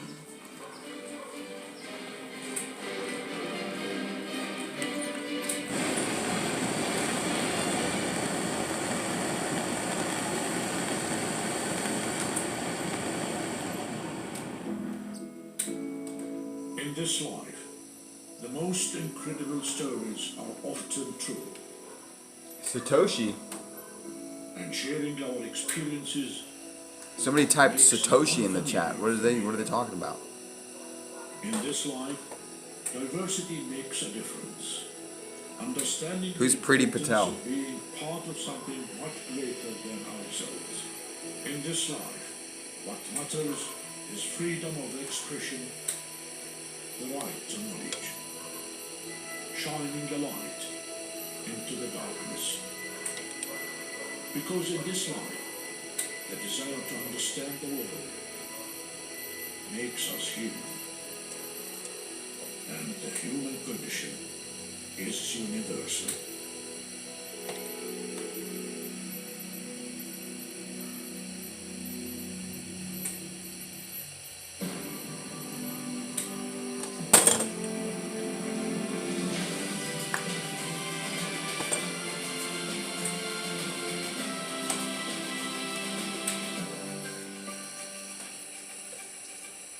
This is Al Jazeera.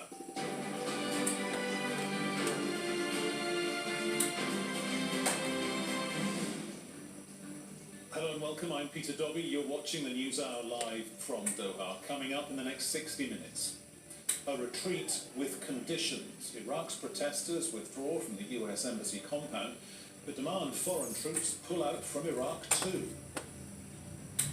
Israel's Prime Minister seeks immunity from corruption cases that could further complicate the political debate. Homes in ruins, the aftermath of the devastating bushfires in southeast Australia that's already claimed at least 15 lives.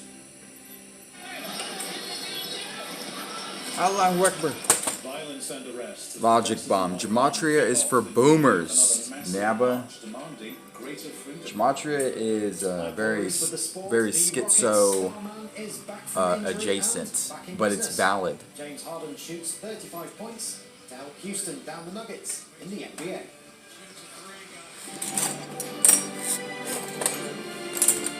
And it can help you win sports bets. Welcome to the program. Supporters and members of an Iran-backed group have withdrawn from the US Embassy compound in the Iraqi capital Baghdad after a two-day siege of America's biggest diplomatic mission. Leaders of the Popular Mobilization Forces ordered them to leave, but there's a condition. They want Iraq's parliament to vote on a timeline for the withdrawal of foreign troops. The protesters are angry about Sunday's airstrikes by the US on the Hezbollah brigades camps that killed at least 27 people. Earlier on Wednesday, the crowds threw rocks and lit fires outside the compound.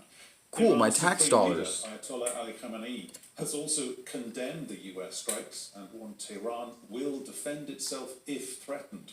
The US dispatched an extra 750 troops to the region following the protests. President Donald Trump threatened to retaliate against Iran, but said later he didn't want a war. Simona Faultin begins our coverage with this report from Baghdad. You don't want dead Americans for Israel, Goy? A day earlier, determined and angry, but also pleased that they had managed to deliver a message to the US.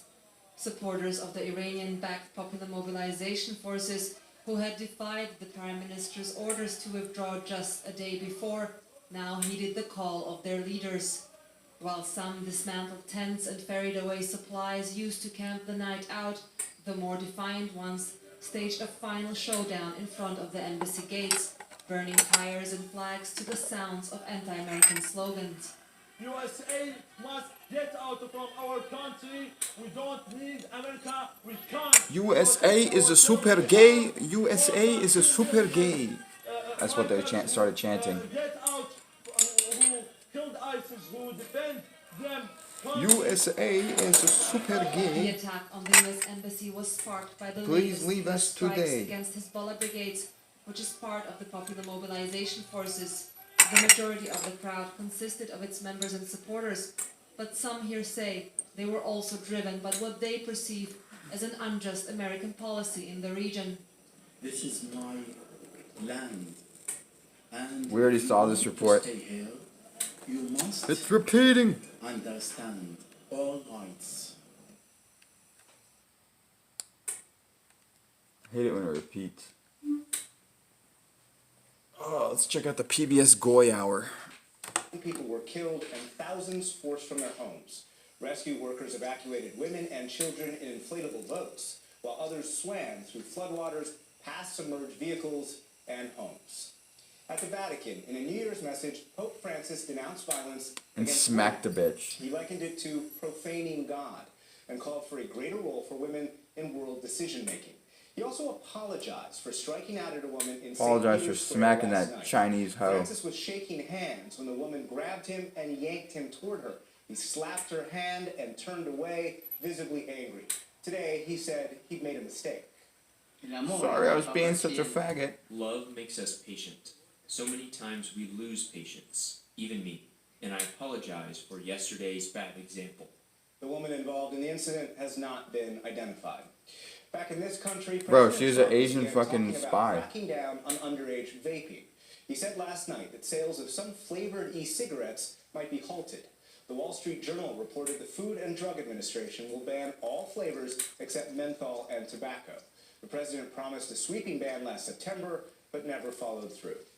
And former National Basketball Association Commissioner David Stern has died. The league said he died today, about 3 weeks after suffering a brain hemorrhage. Stern led the NBA for 30 years. and Oh, I thought it was oversaw a Sterling. Huge growth for basketball in the U.S. and worldwide.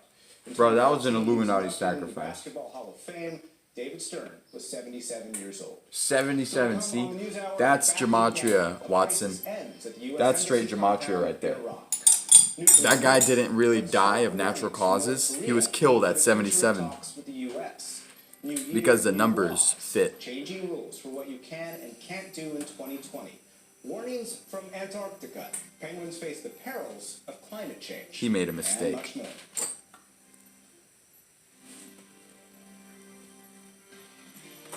This is the PBS News Hour from WETA Studios in Washington and in the West from the Walter Cronkite School of Journalism at Arizona State University. Pope's be getting fed up.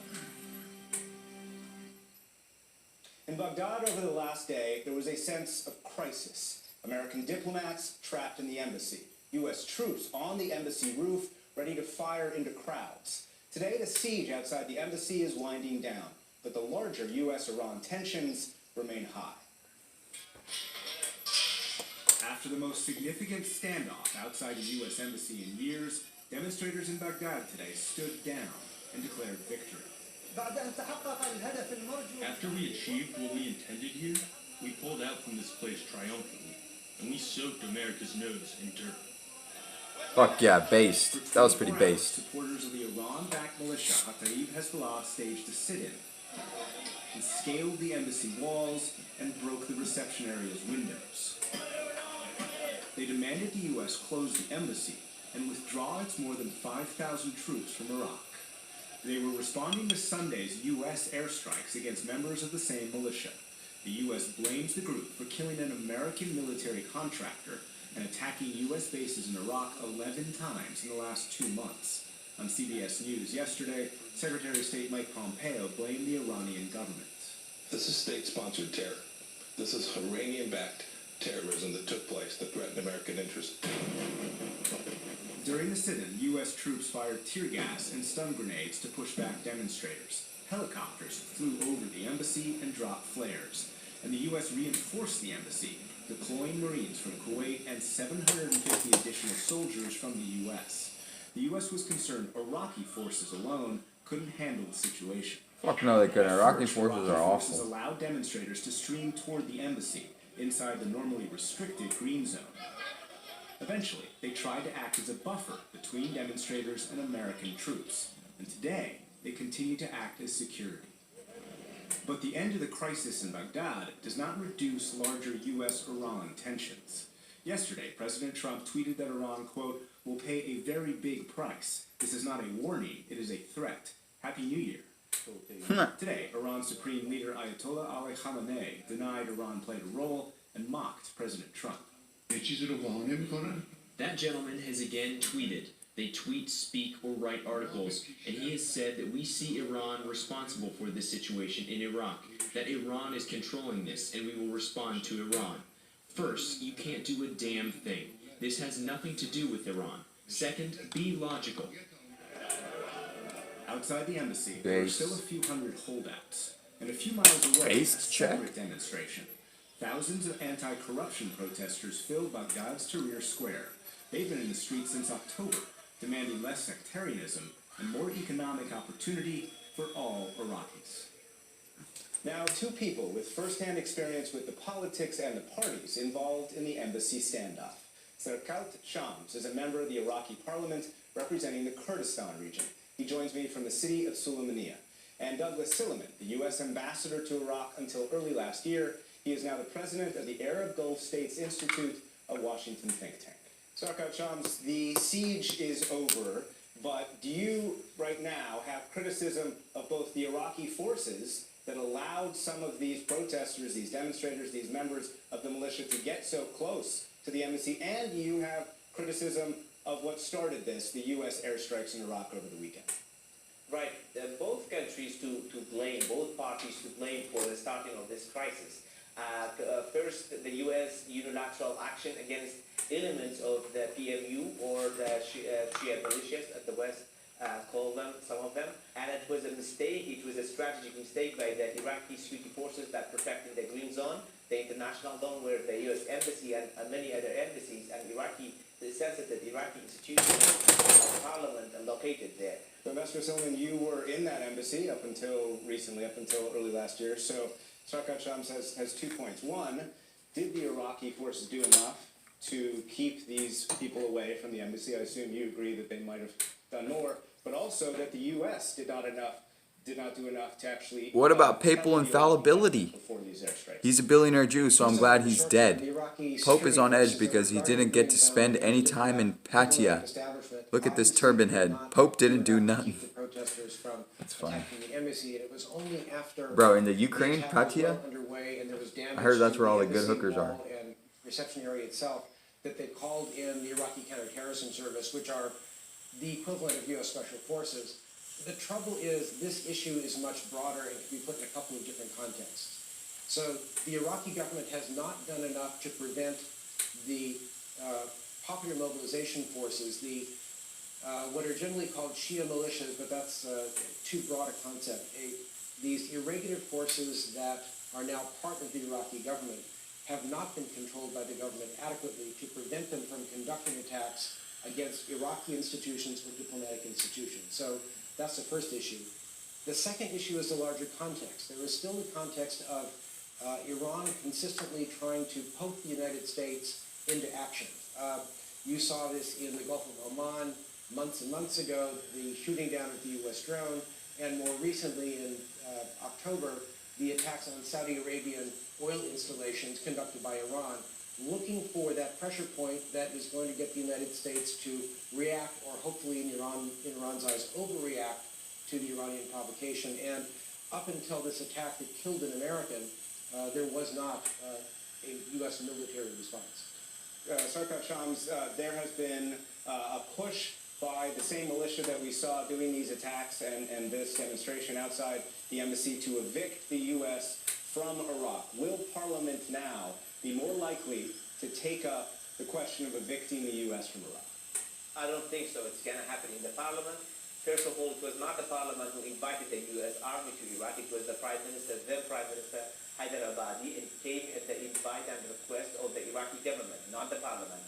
If the Iraqi government doesn't need them, if the Iraqi military doesn't need U.S. Army, which I think they need them now, they can just ask them to leave, and they will leave eventually in a few days. We don't need a bill in the parliament to push the foreign forces, taking the issue, the crisis to the parliament, which means these leaders, they don't want the U.S. forces to leave, they just want to show up and just make it a case for their people, to satisfy their people. That's not a real step toward removing U.S. forces in Iraq. That's just a political show.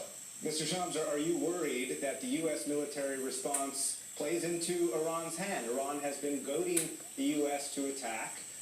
And are you worried that Iraq is becoming the main theater for a proxy war between the U.S. and Iran? That's already happening, and that's the fear of all Iraqis, including even the Kurdish government and Iraq, to be transformed to a proxy war between the two nations. Both nations are important to Iraq. Both they have strategic relations with Iraq, and we cannot ignore and favor one over another one. What we want is both countries to have their conflict resolved elsewhere, not in Iraq.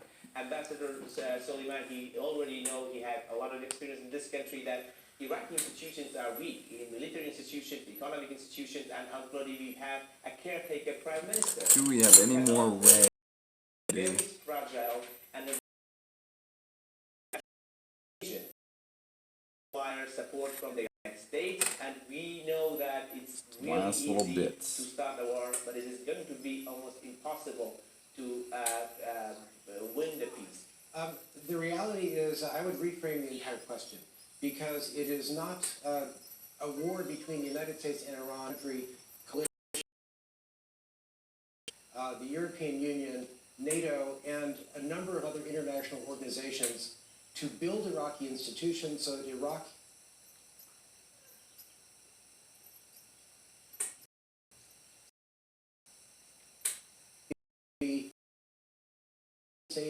exercise own sovereignty positively in the international community. It is Iran that has been undermining the Iraqi constitution, putting its proxy forces or supporters into positions in the Iraqi government, and not obeying by the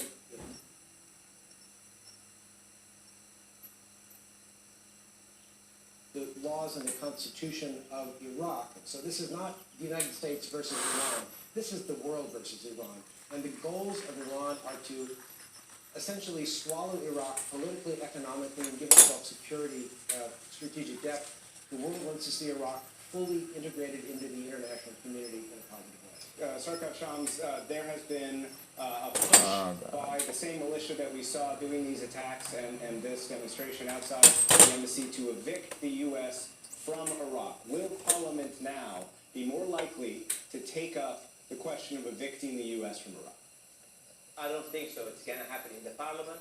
First of all, it was not the parliament who invited the U.S. Army to Iraq. It was the Prime Minister, then Prime Minister Hyderabadi, and came at the invite and request of the Iraqi government, not the parliament. If the Iraqi government doesn't need them, if the Iraqi military doesn't need U.S. Army, which I think they need them now, they can just ask them to leave, and they will leave eventually in a few days. Ambassador Silliman, former U.S. Ambassador to Iraq, Sarkar Shams, member of Iraqi Parliament, thank you very much to you both. Thank you, Father.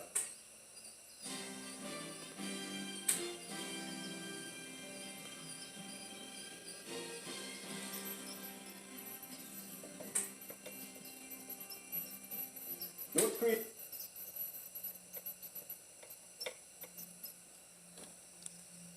His leader, Kim Jong-un, has Send the announced he will boomer no forces. longer abide by a moratorium on nuclear and long-range missile tests.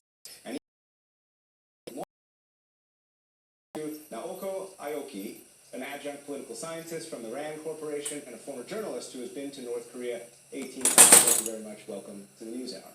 Hey, she cute though. She cute. A prolonged confrontation with the United States, and it thinks that it's unlikely that sanctions will be lifted soon. So let's take each of those in turn. The first one you talked about, strategic weapon. That's the word that Kim used. Let's take a listen to a newscaster reading what Kim had to say about that. He confirmed that the world will witness a new strategic weapon to be possessed by the DPRK in the near future. He said that we will rely Dude, how crazy is this guy talking in the background? nuclear deterrent capable of containing the nuclear threats Who's from cute? the US Who's cute, Ultimate? and guaranteeing our Who is long-term it? Tell me. security, noting that the scope and depth of bolstering our deterrent will be properly coordinated depending on the US future attitude to the DPRK. So there's 2 points there. One, what is DPRK. but also that So end big. phrase, depending on the U.S. attitude. How important are those things?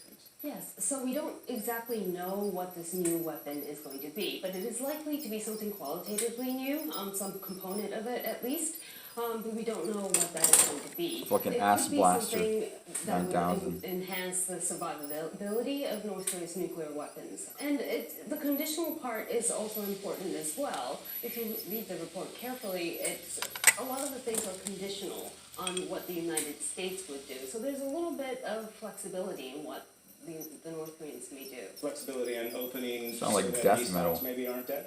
Yes, so they didn't completely shut the door to diplomacy, and I think that is important, although things do not look very optimistic right now.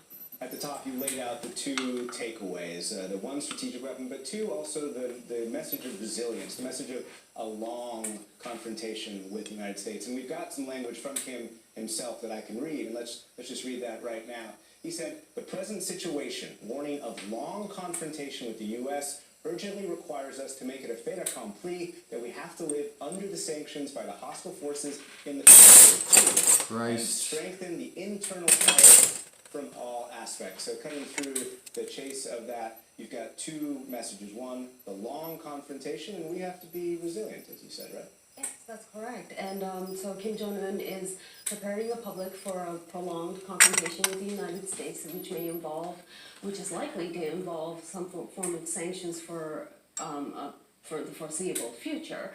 And so lowering expectations for the lifting of sanctions and preparing the public for economic hardships ahead. And what's the implication of that? Has he said that before? And how will North Koreans receive it? Well, it's a policy shift because in April 2018, he said that his policy of pursuing both economic development and nuclear arms development at the same time has been accomplished, and he's going to shift more emphasis on the economy. Well, this is sort of going back to that point where, well, the United States, from the North Korean point of view, the United States is continuing with its anti-North Korea, its hostile policy toward North Korea, and therefore we have to strengthen both.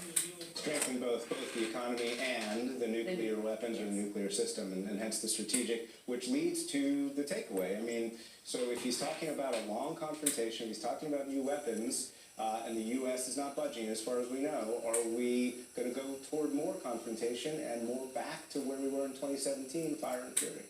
Well, that's certainly a possibility, and tensions are likely to rise, but we don't quite know yet by how much, and that will depend on a lot on what both sides do.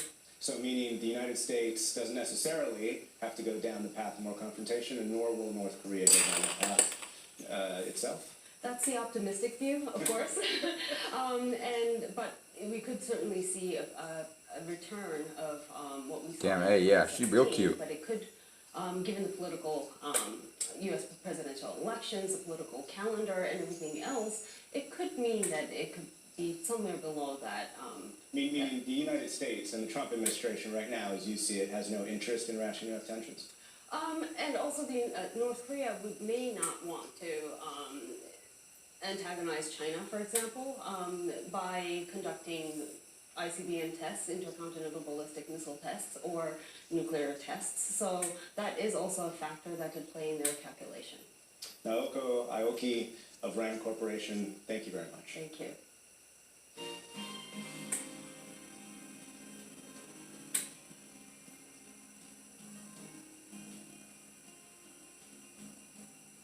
On the final day of 2019, Illinois Governor J.B. Pritzker pardoned more than 11,000 people convicted for possessing low levels of cannabis. He said hundreds of thousands of others could see their records expunged.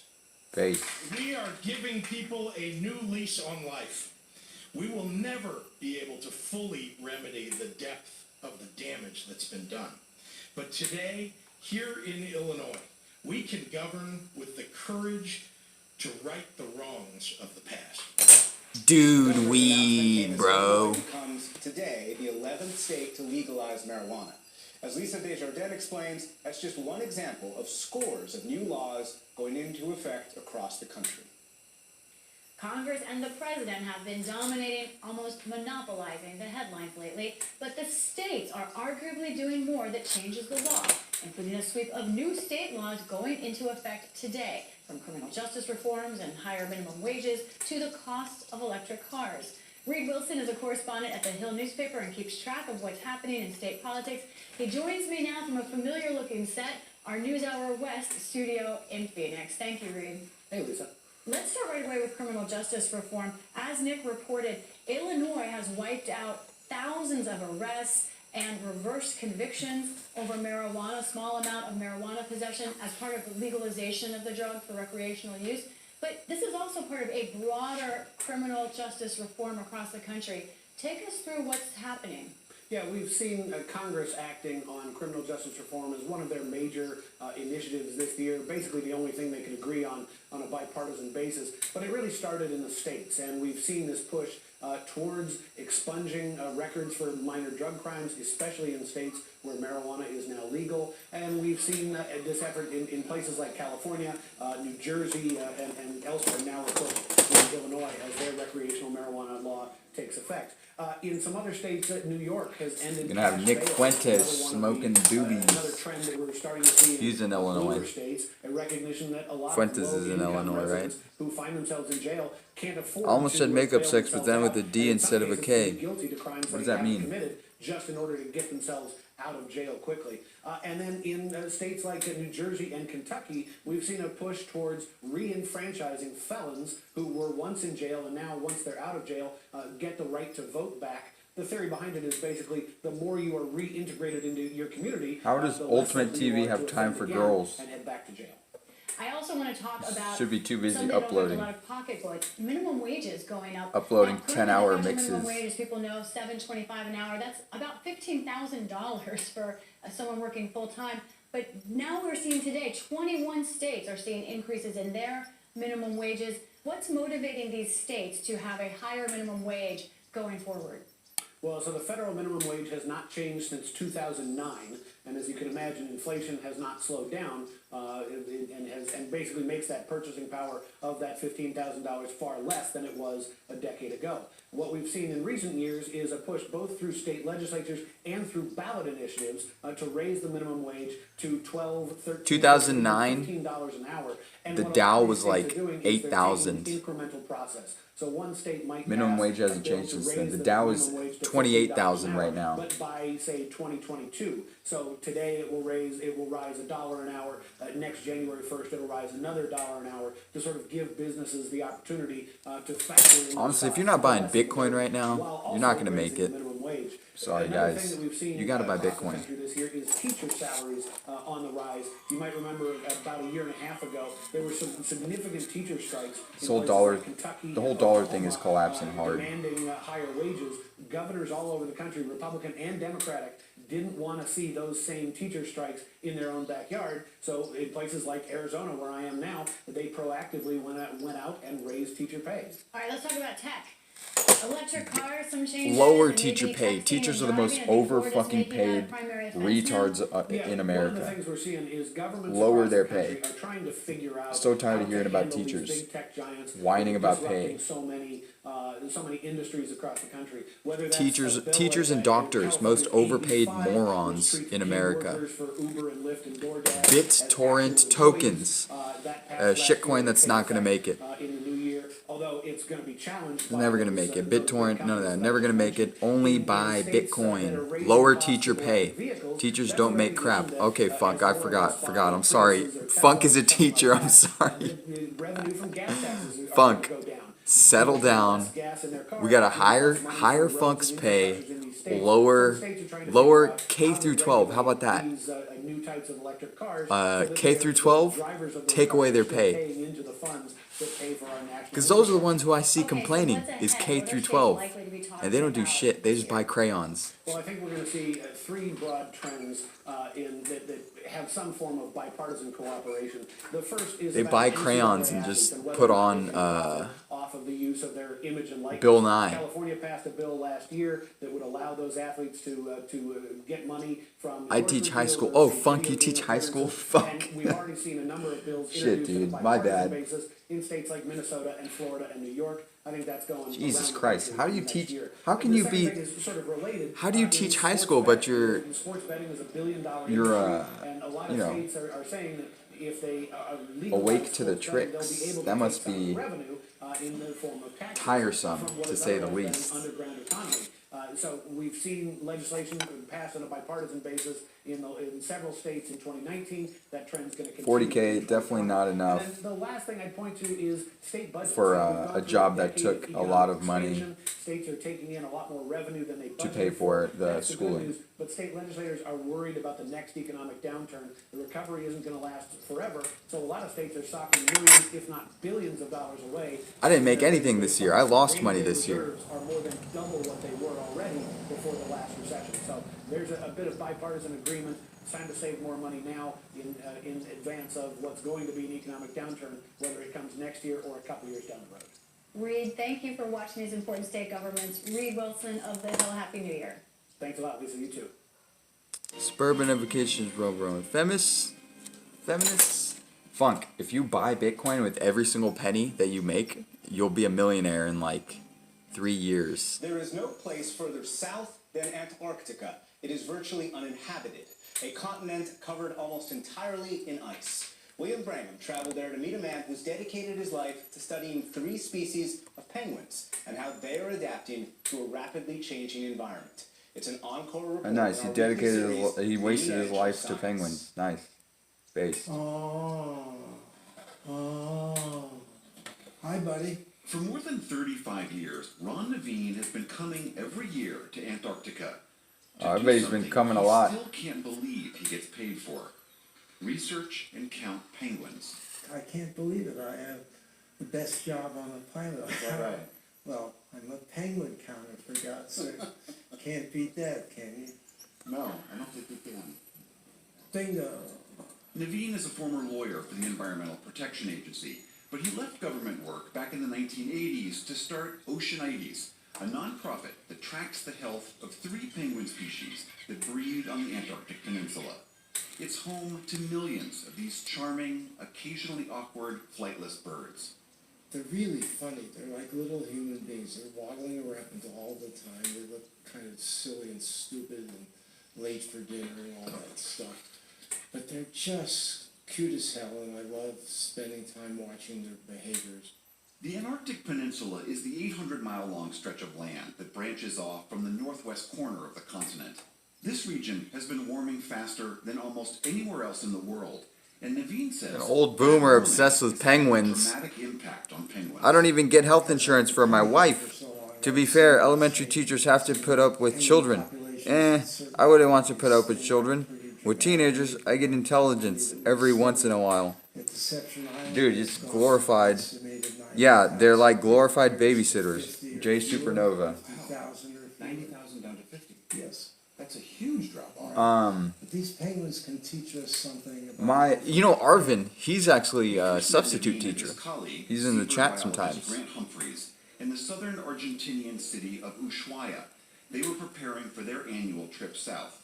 There, they met up with Dr. Heather Lynch, an evolutionary biologist from Stony Brook University, who was just returning from a similar expedition.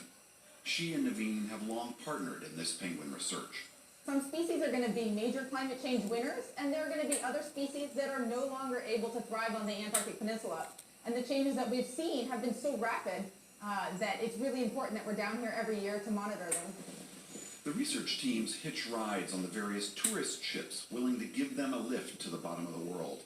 And for more than 2 weeks, we followed Naveen and Humphreys on this remarkable continent as they trudged through snow, hiked up rocky peaks, and went into areas few humans are allowed to see. The 3 different species they've been tracking are Adeles, with the distinct white circle around their eyes, chin straps, named for that thin marking across their faces, and gentoos with the orange beaks. Antarctic penguins are just unbelievable animals. You know, they've been around for 60 million years. Why aren't we allowed to go to These Antarctica? birds have long survived and thrived in some of the most inhospitable terrain on the planet. They look like rugby balls. Funk. You better not be telling them that the Earth is round, my They dude. look like they're made for anything. And here we are on top of this hill here. They've come up from the water and hiked up through deep snow, up over the rocks, and all that to get up here. And it's not like they have hands. I mean, it is spectacular how hardy these animals are. The sound that we hear them making when they put their head up and make that cry, what are they doing there? Displaying one to another. Hee-haw, hee-haw, the donkey call penguin. But are they communicating something with that? This is my nest, you're my mate, this is my territory. In the summer, when it's a balmy 20 to 30 degrees Feels like that guy out, doesn't know. birds seek some clear He's just ground where bullshitting. They build these piles of rocks for nests. Check After it out, their not chicks bad. hatch, the penguins head Not back bad, to coming sea in for pretty the winter. nice. Penguins are generally monogamous. Roughly 80 to 90% stick together for life. That doesn't mean, though, that when they come back to nest each summer, it's all marital bliss. The male often will come back, claim his rocks, and start displaying.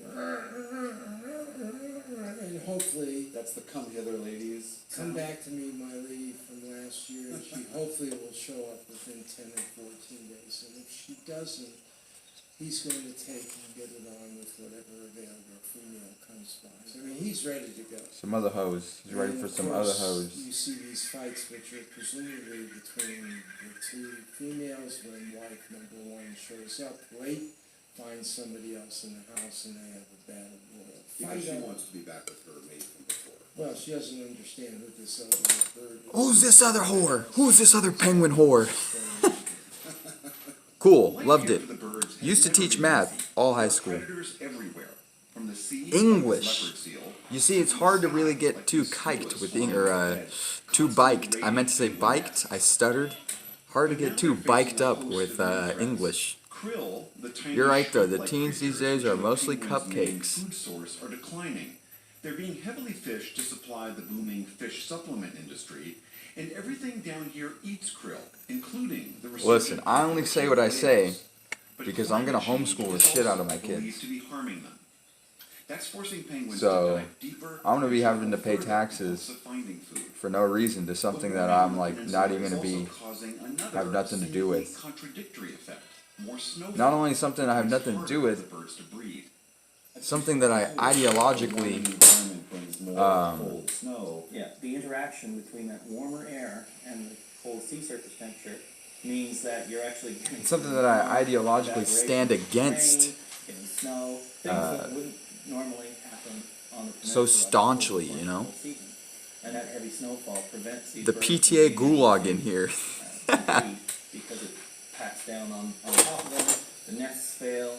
It's all led to a rapid decline for the birds on the peninsula. Adelie populations have dropped by nearly 75% since 1990. Chin straps have in some locations dropped by half. We're quite concerned about Adelies and chin straps. We're seeing colonies that are getting close to blinking out, and it could very well be likely that in our lifetime we'll see Adelie and chin strap penguin completely disappear from the Antarctic Peninsula. But remarkably, the gentoos are actually thriving. Their numbers have grown sixfold over the same period. Researchers believe it's because they've adapted and are now eating more fish instead of krill, and as the breeding season gets harder, they're relaying their eggs a second time. There's a real lesson for us that as people, as communities, as cities, we're all going to have to figure out what's going to work in the future, and it may look very different than what's worked in the past. Penguins are us, you might say.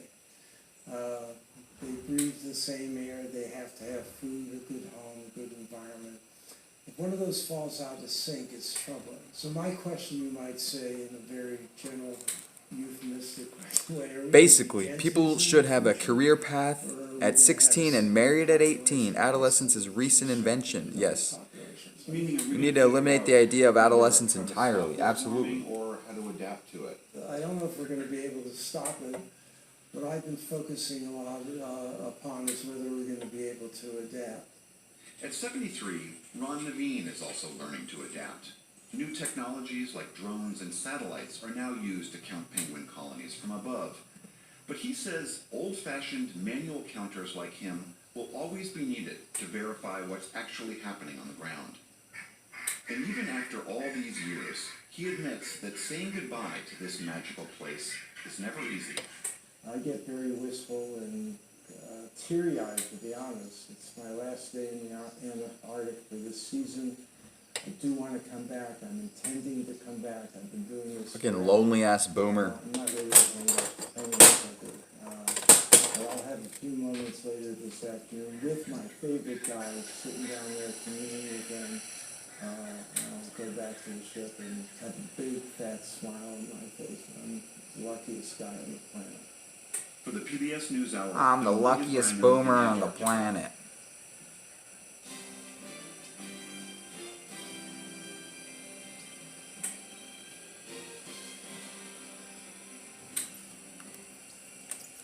Across the country, there are deserts of news. Local newspapers print fewer pages less frequently, and in some cases collapse entirely. Recent studies paint a grim picture of the decline in local newspapers and the impact that is having on our politics. Jeffrey Brown has our look. A recent report by PEN America was titled "Losing the News: The Decimation of Local Journalism and the Search for Solutions." And the evidence comes in newsroom jobs lost and papers shut down. According to the report, at least 200 counties in the U.S. have no newspaper at all. The internet, of course, helped change the economics of the news business. Advertising migrated online. And the internet offers new ways for all of us to get news. But what's happening and what's been lost at the local level? For that, I'm joined by Chuck Plunkett. 25-year-old teenagers, 40-year-old teenagers. Gen X will feel the unforgiving wrath of the Zoomers. After the paper was taken over by a hedge fund. Look, also, Funk. These schools, they make you take vaccines, dude. The Tdap and the boosters. What's up with that bullshit? I remember having to take vaccines before I would enroll in public school. That's criminal. Media organization that founded Report for America, which helps train and place reporters in local newsrooms. And welcome to both of you. Charlie Sennett, help us first define the problem and its causes. How do you describe, in broad terms, how do you describe the current situation? I think the crisis in journalism in America has become a real crisis for our democracy. So, as you pointed out, there are newsrooms across the country that are seeing their staffs decimated. We're seeing communities where their news organizations have just closed up and gone away. There are 2,000 newspapers that have completely shut down, 2,000 communities without a newspaper anymore. 1,300 no longer have any local news coverage at all. No one watching the store from small towns to medium-sized cities. When we lose 30,000 reporting jobs, as we have in the last 10 years, what we lose is an ability for us to have a shared set of facts on a local level, and for us to have a civic debate on a local level. And I think we're really seeing a fraying. Making people sell themselves into slavery. Here in Cali, you can't enroll your kids in public school without proof of vaccination. That's what I'm talking about. Public education should be for the elites. The rest should be pig farmers. I mean, here in Making people sell themselves into slavery by themselves. Yeah. Across the country. When I started at the Post in 2003, there were nearly 300 journalists, and now there are 70. And that means there are fewer reporters covering City Hall, covering the State House, covering the important beats like cops and business. Studies have shown that when there are fewer reporters in communities, that corruption inevitably starts to grow, taxes start to go up, voter participation starts to drop. I mentioned, of course, the changing business model, and you both have watched that. So, in the interim, and some of the solutions, Charlie, you're addressing one of them. That's part of this nonprofit movement. Tell us about your project. Sure. So what we're trying to say is we need to have a movement to confront this challenge to local reporting in America. So we started Report for America as a real service project to say this is a call to service for a new generation of journalists to come forward and serve these. But nothing against pig farmers. They can read books too, maybe. On the other hand, maybe only monks should be reading and writing. Cover rural areas where no The thing one is, really having their story pig told. farmers, So what we're trying to that's do the is whole create Holodomor. Teach for America or a city year for the journalism, farmers were to getting too deploy, rich, and the elite young journalists got into jealous, newsrooms. and then they So started there's 20 persecuting the newsrooms farmers. that That's how the take in Holodomor started. 250 You know, Report for farmers, America core members, as we farmers call are them. fine.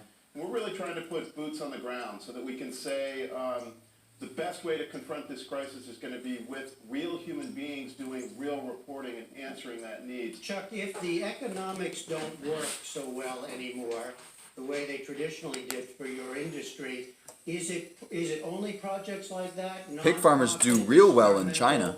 Relatively small, even if having an impact. Every little bit helps, Jeff, but I fear that we need something much bigger than that. For years and years and years before the rise of the internet and things like Craigslist and Facebook, the rule of thumb was that traditional newspapers got 80% of their revenue from pricey print ads and classifieds and things like that. And so now when ads shift to online and people can go to Craigslist, that revenue just evaporates. So a Denver Post that had really top-level editors and top-level reporters and investigative reporters and photojournalists and the whole ballpark, suddenly you find them in a situation where they need a lot more money to be able to pay the bills. And trying to go this subscription model or the nonprofit model, the different courageous experiments that you're seeing out there, isn't really getting the job done. I came around to the idea that a public funding option to help subsidize, to help backfill some of that 80% of the revenue that's been lost is going to be critically important to keeping our democracy alive and healthy. We need our watchdogs. We need our newspapers to get rid of Trump. Get out there. You need a source that you can go to that's reliable, that speaks for the community, that's been trusted and is considered one of the most plugged-in members of the community, like a Denver Post. We're talking economics, of course, but we're also in a time where journalism, journalists these are contested areas. Facts and truth are contested, and you're both now working with young people. You're working with what you hope is a new generation of journalists. Charlie, what do you say to people coming into this? What we say to young people is, look, you can go into a community and you can be of service to that community and you can change things. Right now, too many communities have no one watching the store. There's great journalism that can be done to go out into these communities and uncover really important stories that matter to the community. So, Jeff, you and I came of an age when journalism had a big future to it. You could get into these jobs. We want to restore the pipeline for a new generation of journalists to come forward. We really want to urge them to apply. You go to reportforamerica.org and apply for these positions. Chuck, you're working at a university now, so you're with young people. What are they coming to you for, and what are you saying to them? Our students have a lot of passion. They look at the world that they live in and they fear that it's chaotic and that it's full of tricksters and a lot of, as much as the internet gives us Gravelers, tricksters. It also brings a lot of mischievous activity. And they look at the state of the country and they see that there's a lot of disconnect and a lot of anger. And they have a real passion for wanting to do something about it and get involved and be able to develop the skills that it takes to go far beyond the kind of citizen journalism that's needed. Chuck Plunkett and Charles Sennett, thank you both very much, and Happy New Year. Happy New Year to you. Happy New Year.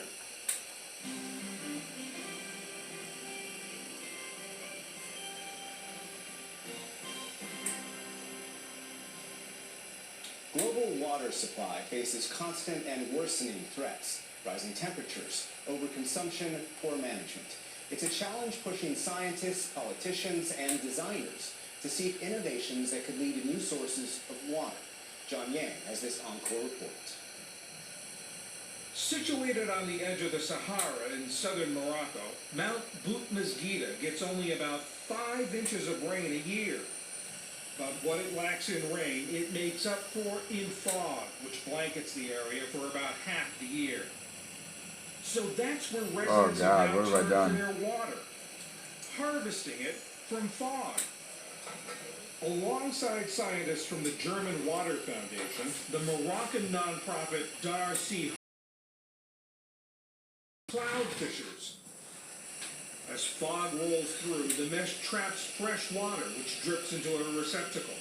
A network of pipes takes it to the villages below, where about 1,000 people every day use it for drinking and watering plants and animals. Jamila Bargash is director of Darcy Hamad. The fact of having water has radically transformed the life of the women who used to walk for hours to get water, one, and two, there was always the fear of not having enough water. Right now, that fear is not there anymore. But in other places, the fear remains. Experts say there's a global water crisis, with at least 2/3 of the population living in areas that lack water 1 month a year or more. This summer, Chennai, India has had to rely on water deliveries from tanker trucks. A poor monsoon season left all the city's reservoirs dry. The relationship between water supply on the one hand and water demand on the other hand. Betsy Otto directs the World Resources Institute's Global Water Program. We're seeing really significant shifts, much more erratic rainfall, Gulag and glaciers that have been very important sources of slow-release water to much of the world are disappearing. So we're seeing really significant changes from global climate change. While collecting water from fog may sound revolutionary, it's actually an ancient Climate technique change. found in nature. An African beetle captures fog droplets with small lumps on its back. And archaeologists have found evidence it was used centuries ago in the Middle East and South America. How can we get as much water as possible from fog today? With climate change and high consumption making water scarcity a growing problem around the world, researchers are tackling that question. One technique is being tested here at this farm at Virginia Tech. Fog harvesting? Industrial design professor Brooke VTech? is part of the team that developed the Fog Heart. It uses tightly placed vertical wires as opposed Oh, dude, to make a piece, it just depends. Either they tend to be too It could open, take so a lot of fog passes through them. 8 hours, or it could take like multiple days. Fog droplets get Depends on how complicated it is. Is that you've removed the horizontal wires, and this prevents the water droplets from getting stuck, so they quickly through gravity. Usually no less than like 8 or 10 hours. to be at least 3 times more effective at capturing water than traditional nets. For Kennedy, this was a case of biologically inspired design, influenced in part at least by California redwoods. The towering trees draw much of their water from fog accumulating on their needles. The solution isn't embedded with circuits and other high-tech diffusion-oriented features. It's a fairly simple solution, but yet by just tweaking meaningfully the design, really at a small scale, the results are rather dramatic. We have our setup to capture water. In Cambridge, Massachusetts, MIT scientists are trying to take the innovation surrounding fog collection even further. They discovered that zapping air rich in fog with a beam of electrically charged particles draws the droplets toward the mesh, dramatically increasing its ability to collect water. Right now, the system is off, so you can see that this plume can pass through the mesh unaffected and then it goes around. But when we turn the electric field on, the plume vanishes instantaneously and then water starts collecting on that mesh. The idea is to use the system on power plant cooling towers. Almost 40% of all fresh water taken from U.S. rivers, lakes, and reservoirs is set aside for that critical purpose. MIT mechanical engineering professor Kripa Varanasi leads the team. We were able to fundamentally change the trajectories of these droplets. In fact, we saw, these drops that were going away make a U-turn and come back. And so we went from that half to a couple of percent efficiency to almost 100% efficiency. And then we poo in it. While both the projects are promising, the expert, the scientist, and the designer When we look at agree it, then we poo in water it. innovation must be coupled with better water management.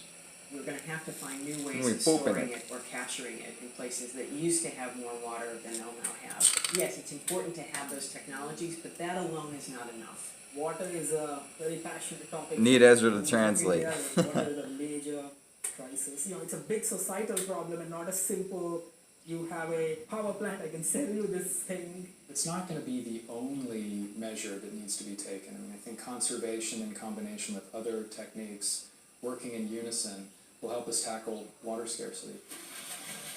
That combination may mean the difference between losing or maintaining one of the most basic elements of life on Earth. For the PBS NewsHour, I'm John Yang. And that is the NewsHour for tonight. I'm Nick Schifrin. Join us online and again here tomorrow evening for all of us, the PBS NewsHour. Happy New Year. I hope you had a good day. Thank you, and see you soon. Major funding for the PBS NewsHour has been provided by... When it comes to wireless, Consumer Cellular gives its customers the choice. Our no-contract plans give you as much or as little talk, text, and data as you want. And our U.S.-based customer service team is on hand to help. To learn more, go to Consumer Cellular. Consumer Cellular, that's for boomers. Fidelity Investments. American Cruise Lines. BNSF Railway. And with the ongoing support of these... They got some race mixing propaganda at the end, too.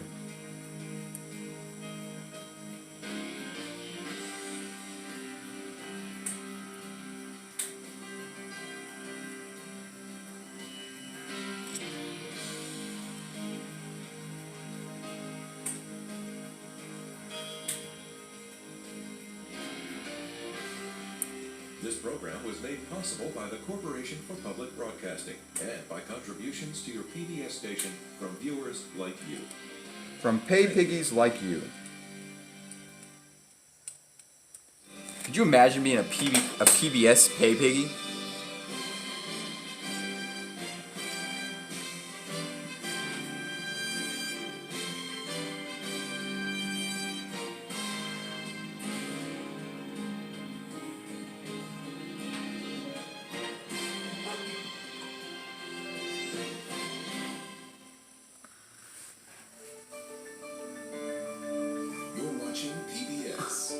They can choose from 4 professions at birth.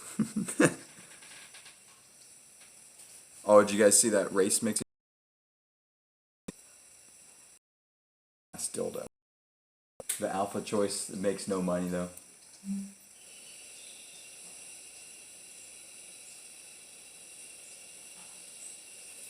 Al Jazeera.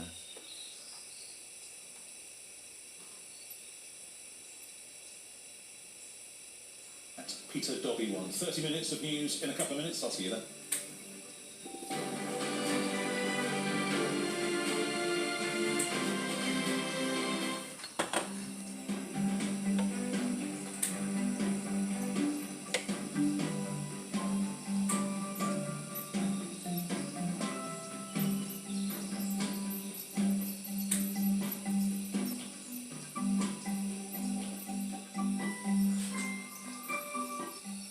Millions of workers are being enslaved in the brick kilns of India. 101 East explores how satellite technology is now helping to set them free. On Al Jazeera.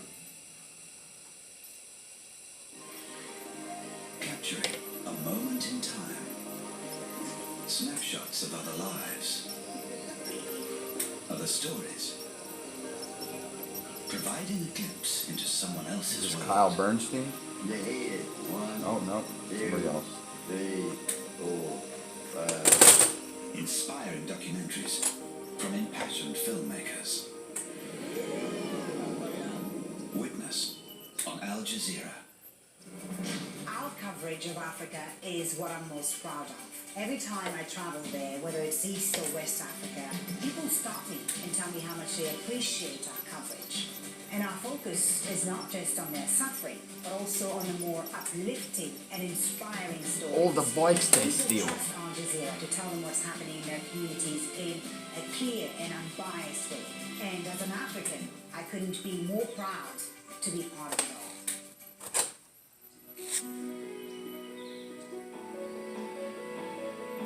And Trevor Noah looking ass bitch. Wherever you are.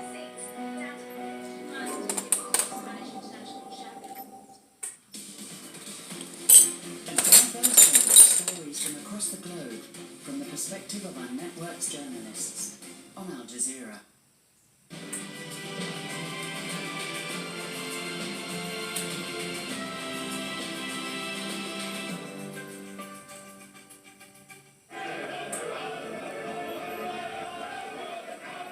retreat with conditions. Iraqi protesters withdraw from the US Embassy compound but demand foreign troops pull out from Iraq as well.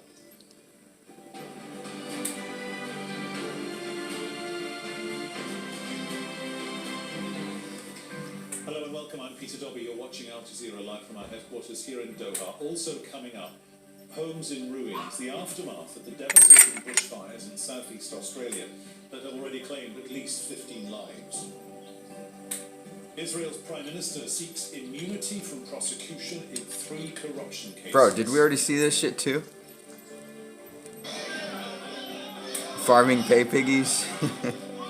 Our modern day pig farmers farming pay piggies. Another massive march demanding greater political freedom.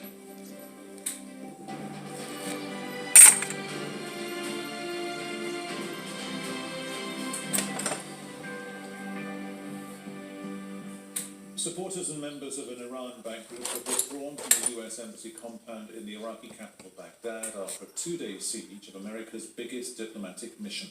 Leaders of the Popular Mobilization Forces ordered them to leave, but there's a condition. They want Iraq's parliament to vote on a timeline for the withdrawal of foreign forces. The protesters are angry about Sunday's airstrikes by the US on the Hezbollah brigade's count that killed at least 27 people. Now, earlier on Wednesday, the crowds threw rocks and lit fires outside the compound. Iran's supreme leader, Ayatollah Ali Khamenei, has also condemned the US strikes and warned Tehran will defend itself if threatened. The US dispatched an extra 750 troops to the region following the protests.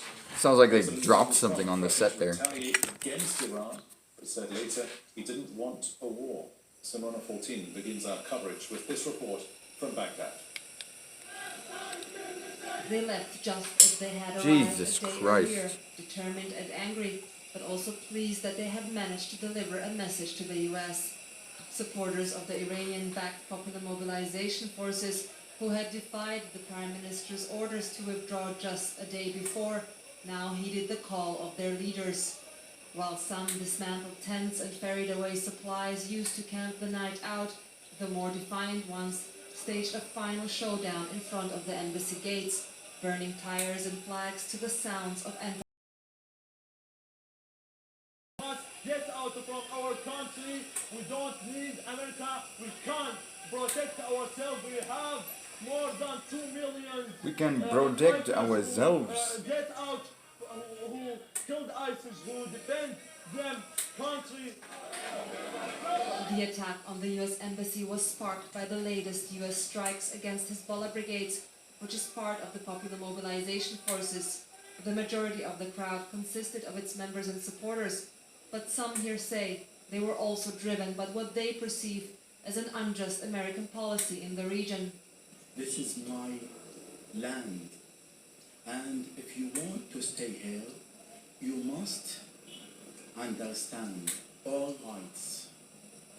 When the American government believe and understand our rights, we can leave. As crowds withdrew, US helicopters circled overhead after reinforcements arrived from Kuwait the night before. The White House had pressured the Iraqi government to end the standoff, but it was clear that authorities here didn't want to risk confrontation. Iraqi security forces surrounded the embassy, but used no force to remove the crowds. The Iraqi governmental forces have been put in a very confusing and sensitive position. As I mentioned, they share a partnership and an alliance with both countries, the US and Iran. So the Iraqi government now has to prove to the US that it's taking either a neutral stance or it's protecting the US embassy, because that's what a government has to do. And yet the outer gates of the embassy, burned and vandalized, bear witness to the Iraqi government's inability to protect the US presence here. The siege here at the US Embassy appears to be coming to an end, with US-trained Iraqi counterterrorism forces now taking over the security and basically securing the area as the crowds withdraw. But the Hezbollah brigades have said that this is just the first lesson for the United States. They had vowed that they will not stand down until they America good departure ult. of US forces from Iraqi soil. America's like, Okay, yeah. let's take it to Washington. I'm And, thinking correspondent no. Gabe Elizondo. So, Gabe, we know the US Secretary of State Mike Pompeo, he's been checking in with his regional allies here in the Middle East. Do we know what's come out of that conversation? Not fully, but we are getting a better sense of who he spoke to and perhaps why. Secretary of State Mike Pompeo made a round of phone calls to regional allies, to Prime Minister Called Benjamin Israel Netanyahu for no of reason. Israel. He thanked Netanyahu for Israel's continued support. He also called Thank you, Israel. The Prime Minister Thank of you, Iraq, Daddy. Adel Abdul Mahdi, on Wednesday as well, and he stressed to the Prime Minister of Iraq that it's the government of Iraq's obligation to protect U.S. Diplomatic facilities in Iraq, and also obligation to see that these sort of attacks on the U.S. Embassy do not happen again, according to the readout from the State Department. Secretary of State Pompeo also had a phone call with the Qatari Emir, Tamim bin Hamad Al Thani. This was an important call because Qatar is a very important ally to the United States. Very nice. I like. The Qatari Emir and the Secretary of State discussed recent developments in the region and committed to find peace and security and continue the path to find peace and security, and both countries can do to achieve that in the region. Again, Qatar very important to the United States because there are nearly 10,000 U.S. troops based in Qatar, the Al Udeid Air Base outside of Doha. And Qatar, while an ally of the United States, of course, on multiple levels, also speaks to Iran. And Qatar is neutral when it comes to the Iran-U.S. conflict. And so Qatar could be very critical. Thanks, guys. Has been for Thank the you. United States. So I think what you're seeing here is Pompeo. What is Bitcoin at? 7170. Basically shoring up regional allies to get a better sense of what's going on in Iraq and how to handle it moving forward. Was Washington's handling of this coloured by the historical context? You know, because there are so many raw nerves here. The U.S. history with its own Look at those guns compounds around the Middle East. As I say, a bit of a raw nerve there. Absolutely, no doubt about a woman. That at all.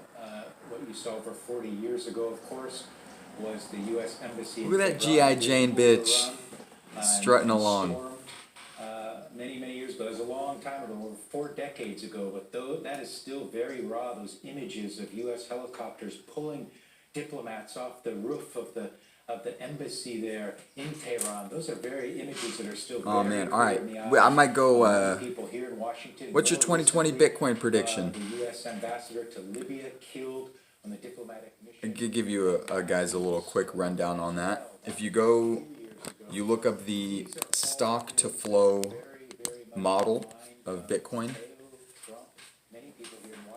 What the stock to flow model, what it talks about is so like the value of a commodity is based on its total world global, not global because it's not a globe, its total world stockpile. That's its stock, like all of it that's existent on Earth at the time, saved up, stored up, mined out of the ground, ready to use. That's the stock. And the flow is the production of new output of whatever commodity you're talking about. So let's talk about copper. You know, why isn't copper as valuable as gold or silver? Even though it's like it's used in way more stuff, you would assume that it's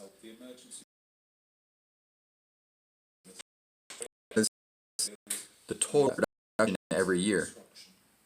ABC's Melissa Clark is in Maria in New South Wales. She says most people are trying to. I hope is it dropping frames? I don't want it to lag. Choosing to stay. So let me know if it's lagging. So copper has a very low stock to flow ratio, okay? And we look at why is gold valuable? Gold is valuable because it has a very high stock to flow. It's lagging. Is it better now? Interestingly, a couple of locals I spoke to don't want to leave, even though the Let me know if it's better now. people You guys could lower the resolution. You know what? It'd be better if I go on my mic, go inside, upstairs, and explain on a desktop. I'll give you a quick rundown. Just Google Bitcoin stock to flow. And that's my basic. Was Bilbo Laggins an hour ago? It's okay now. Yeah, I know. It was bad an hour ago.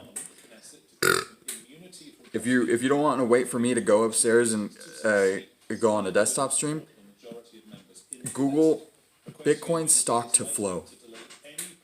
And this guy named Plan B, his name is 100 trillion USD.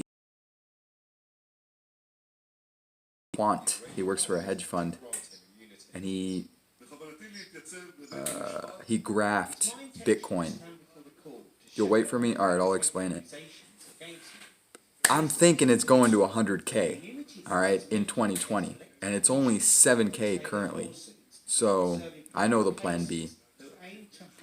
I'm so manic. I'm trying to buy as much as I can. I'm trying to sell my house. Well, it's my parents' house. I'm trying to get my parents to sell the house so we can buy some Bitcoin. Because there's so many goddamn things that are lining up to make it pop. He's an ass. Oh, you know Plan B? He's a Dutch fella.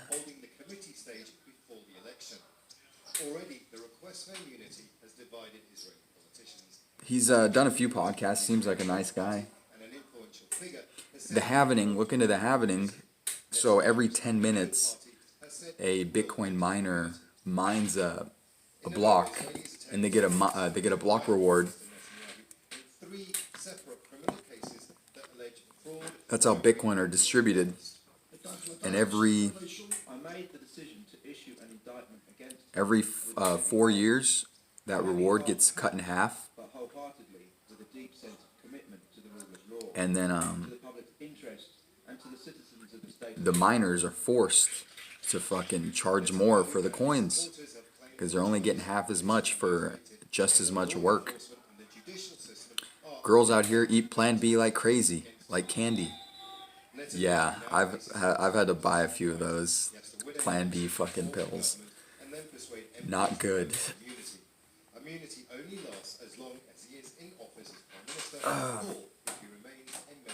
But my predictions, we're going to see 6-figure Bitcoin in 2020. Or 2021 at the latest. But it's coming. And then another scenario is that we see straight up carnage. And Bitcoin drops to like $1,000 or something. And then I'm fucking screwed. But then, even on that timeline, 100K is still down the road. It would probably just take an extra year. So, 2022. Damn it, I need to get some more. Yeah, I know, me too, man, me too. At the end of the day, it's the first time in human history. How about the transaction costs? I'm not too worried about transaction costs because I don't know about you, but I've never spent my Bitcoin. I've only ever bought it and stored it. I've never actually spent it on anything. And I only have to deal with transaction costs when I'm like moving it from the exchange to like a different wallet. I'm not too worried about transaction costs. Just the technology of it is insane. It's the first time we've ever made something digital have scarcity, you know? Like that's never been done before. It's pretty profound. Everything else in the digital space can be copied and freely distributed like so easily. Until now. We got Bitcoin. You can't do that anymore. expect to see a temperature of 34 degrees. Well, you still can't do it, but you can't do it with Bitcoin. It's going to be raining, you forecast, with a temperature there of 33 degrees. Only for small amounts the transaction costs are high. Well, it's relative, you know. Like if you're gonna do a 50-cent transaction, you might end up paying more than 50 cents to send that transaction. For micropayments, there's other shit that's way better. And the micropayment part is where stuff like Bcash popped up. Because they were like, oh, Bitcoin's all about micropayments. This isn't following Satoshi's vision. But it's like, it'll eventually circle back around to being used as a form of payment. Bitcoin isn't a good form of payment right now. Right now, it's a good store of value. And before this, it was a collectible. Back in like 2015, 2016, 2014, it was a collectible. That's what gave it its value. But now it's slowly becoming more and more legitimized. And what the real trigger is going to be is China or Russia is going to admit that they've been stockpiling Bitcoin or gold or something, and that they're going to start their own currency backed by gold or Bitcoin or something. And that would really that would be a disaster for us and the dollar, because we need China to stay transacting in dollars. Shit, that scared the fuck out of me. On my desktop. I'm gonna go upstairs. Interesting theory. Yes, the theory is from Max Kaiser of the Kaiser Report. I'll pull up the clips and everything. I'm gonna go upstairs on my desktop. Kind of getting tired of the Gulag. I'm a little hungry. I'm a little cold. Thinking about going desktop. Alright guys, we're in here for life though. Don't forget that.